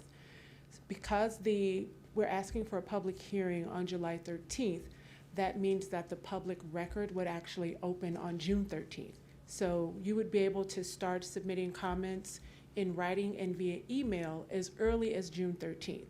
So that means that the public would then be able to start sending comments. You could send questions to staff about the document, and every question that we get, every comment that we get beginning on June 13th becomes a part of the public record. And so there is in fact a broader period of potential engagement for people that are interested in being on the public record and continuing to participate in the process. Melissa, if I'm hearing the concern correctly, I believe that Councilmember Honzak is saying that July 13th, even to be the ending date of that public discussion is too short. So I think it'd be helpful if you all, and I think you tried to do that in the timeline that you laid out, but I think we can get maybe more specific. If you could lay out all of the opportunities that the public will have to provide their feedback. Public hearings in a week, but it could also be here. Yes. So two things. A suggestion was just made from Elsa. So it looks like they've stopped sharing my screen, so what's going to happen starting from today? So what happens is that we have met with the city council today, and we will post a working draft, which is an update to the progress draft where we've put in additional graphics and we've made some editorial changes and we've laid it out so that it becomes what you are typically accustomed to seeing when you see a draft plan. That will be posted tomorrow. So there is a 2-week period where the public has, and that is the entire public, has an opportunity to see that document on the website and to respond to that document. So even as we are asking the city of Tacoma Park for a resolution to support that document becoming the public hearing draft, the community also has an opportunity to look at that document and to share their comments with staff. And so what typically happens is when we get to then we come back here on June 7th, and that is kind of the official resolution where you would have either a resolution of support, a resolution of support with changes, or a resolution that says, we don't like it. I mean, we're not saying what you have to do, we're just saying what we're asking. So that would happen on June 7th. On June 8th, I am going to give this presentation again to the planning board. So they will have that working draft, which is very similar to the document that you have today. They will get a presentation from me. They will probably have very similar questions. At that time, we will also introduce whatever resolution you provided us on the 7th will be introduced on the record. So we will have your resolution, any comments we heard from the public leading up to that June 8th session, and the comments that we get from the planning board. And we're going to ask them a very similar question that we've asked you today. Based on everything you've heard, even if there are changes or things that people would like to see happen differently, we're going to say, is the document substantive enough to move into the public hearing process and give us the opportunity to address on the public record any changes that people may want to see? And by people, I mean all the stakeholders, including the City of Tacoma Park residents and the City Council. And so if they agree that they're going to set a July 13th public hearing date, what is going to happen is by June 12th, we will have noticed, we send a postcard to every address within the plan area. We send an email to every civic association that represents the plan area. We distribute copies. Hard copies will come if the City of Tacoma Park Council and Mayor want hard copies. We can drop off hard copies. Otherwise, you will get an email link to what is the public hearing draft. And we notice all of the people that have participated with us either in writing or via email. And then they are given an opportunity beginning on June 13th. That is when the doors open and what we call the public record begins. And the public record is important because those are the comments that have standing. Those are the comments that move throughout the process. So that person can come back and say, I was on the public record at the public hearing, this is what I said. And that means everyone who makes a comment beginning on June 12th until the record closes, their comments would be on the official public record for the plan. And we actually, we aggregate all of those comments, and those comments become the direction that the work sessions have. And getting to Elsa's point about July 13th, we typically ask for the public record to stay open beyond 30 days. So that would be an additional 2 weeks. So that means that would probably get us closer to the end of July. If the City of Tacoma Park decides, the City Council and the Mayor feel that additional time is warranted, that is a request that you can make in your resolution. You can say, we think for the following reasons that the public record should remain open, and you can provide a date or you can leave it up to the discretion of the planning board.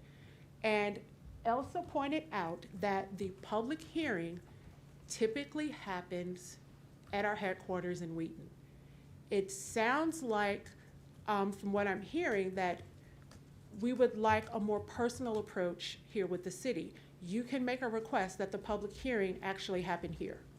So that is something that is on the table that could be a part of the resolution that you submit.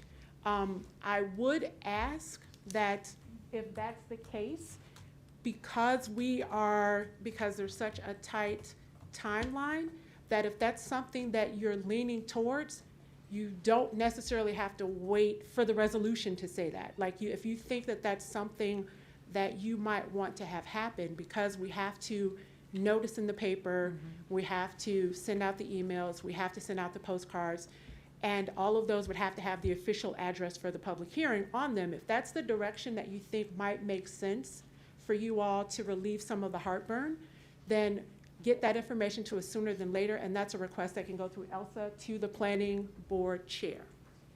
Question, in the past, has that happened before when you're doing They did it in Veers Mill, so it's in recent memory, it has happened. Okay. Are there any benefits to having it at your headquarters that we're not thinking of? I honestly, I don't. I mean, I think from my point of view, probably not. I mean, it's typically we wouldn't have a government agency with an auditorium and parking and a setup that's conducive to having the public hearing, but you guys have the layout, so. Day of the week is that? All right, so, I move that the council request Yes. a And there's also a hearing be virtual here. option for I the public second hearing, that. I'm sorry. and there is also a virtual option. Okay, Motion on the floor. I second the motion. okay. I would like to get the opinion of the city acting deputy city manager about whether this is technically feasible, given everything else going on in July. I don't even know what's going on in July. I quite honestly don't know. That would be just a off- Thursday. Yeah, off the cuff. That's The only thing that comes to mind, council member, is the library, but, Yep. that is a big question mark. Yep. That's pretty That is a important question huge question mark. We may not have any parking whatsoever. Right. School's right next door. I was Motion gonna on the say, floor. could we potentially use the school? Motion on the floor. We would have to. I would love to see we'd have it to pay for it. happen at the university site, even if that's a possibility, but that may be too complicated. Okay, so. By school? You meant the, No, you meant the Piney other Branch. school, right? Yeah, we can't just have people parking in the school parking lot. So, it sounds like there is so Councilmember Small, there's a motion on the floor. I would like to table this motion until staff has had an opportunity to. That's fine. That's fine.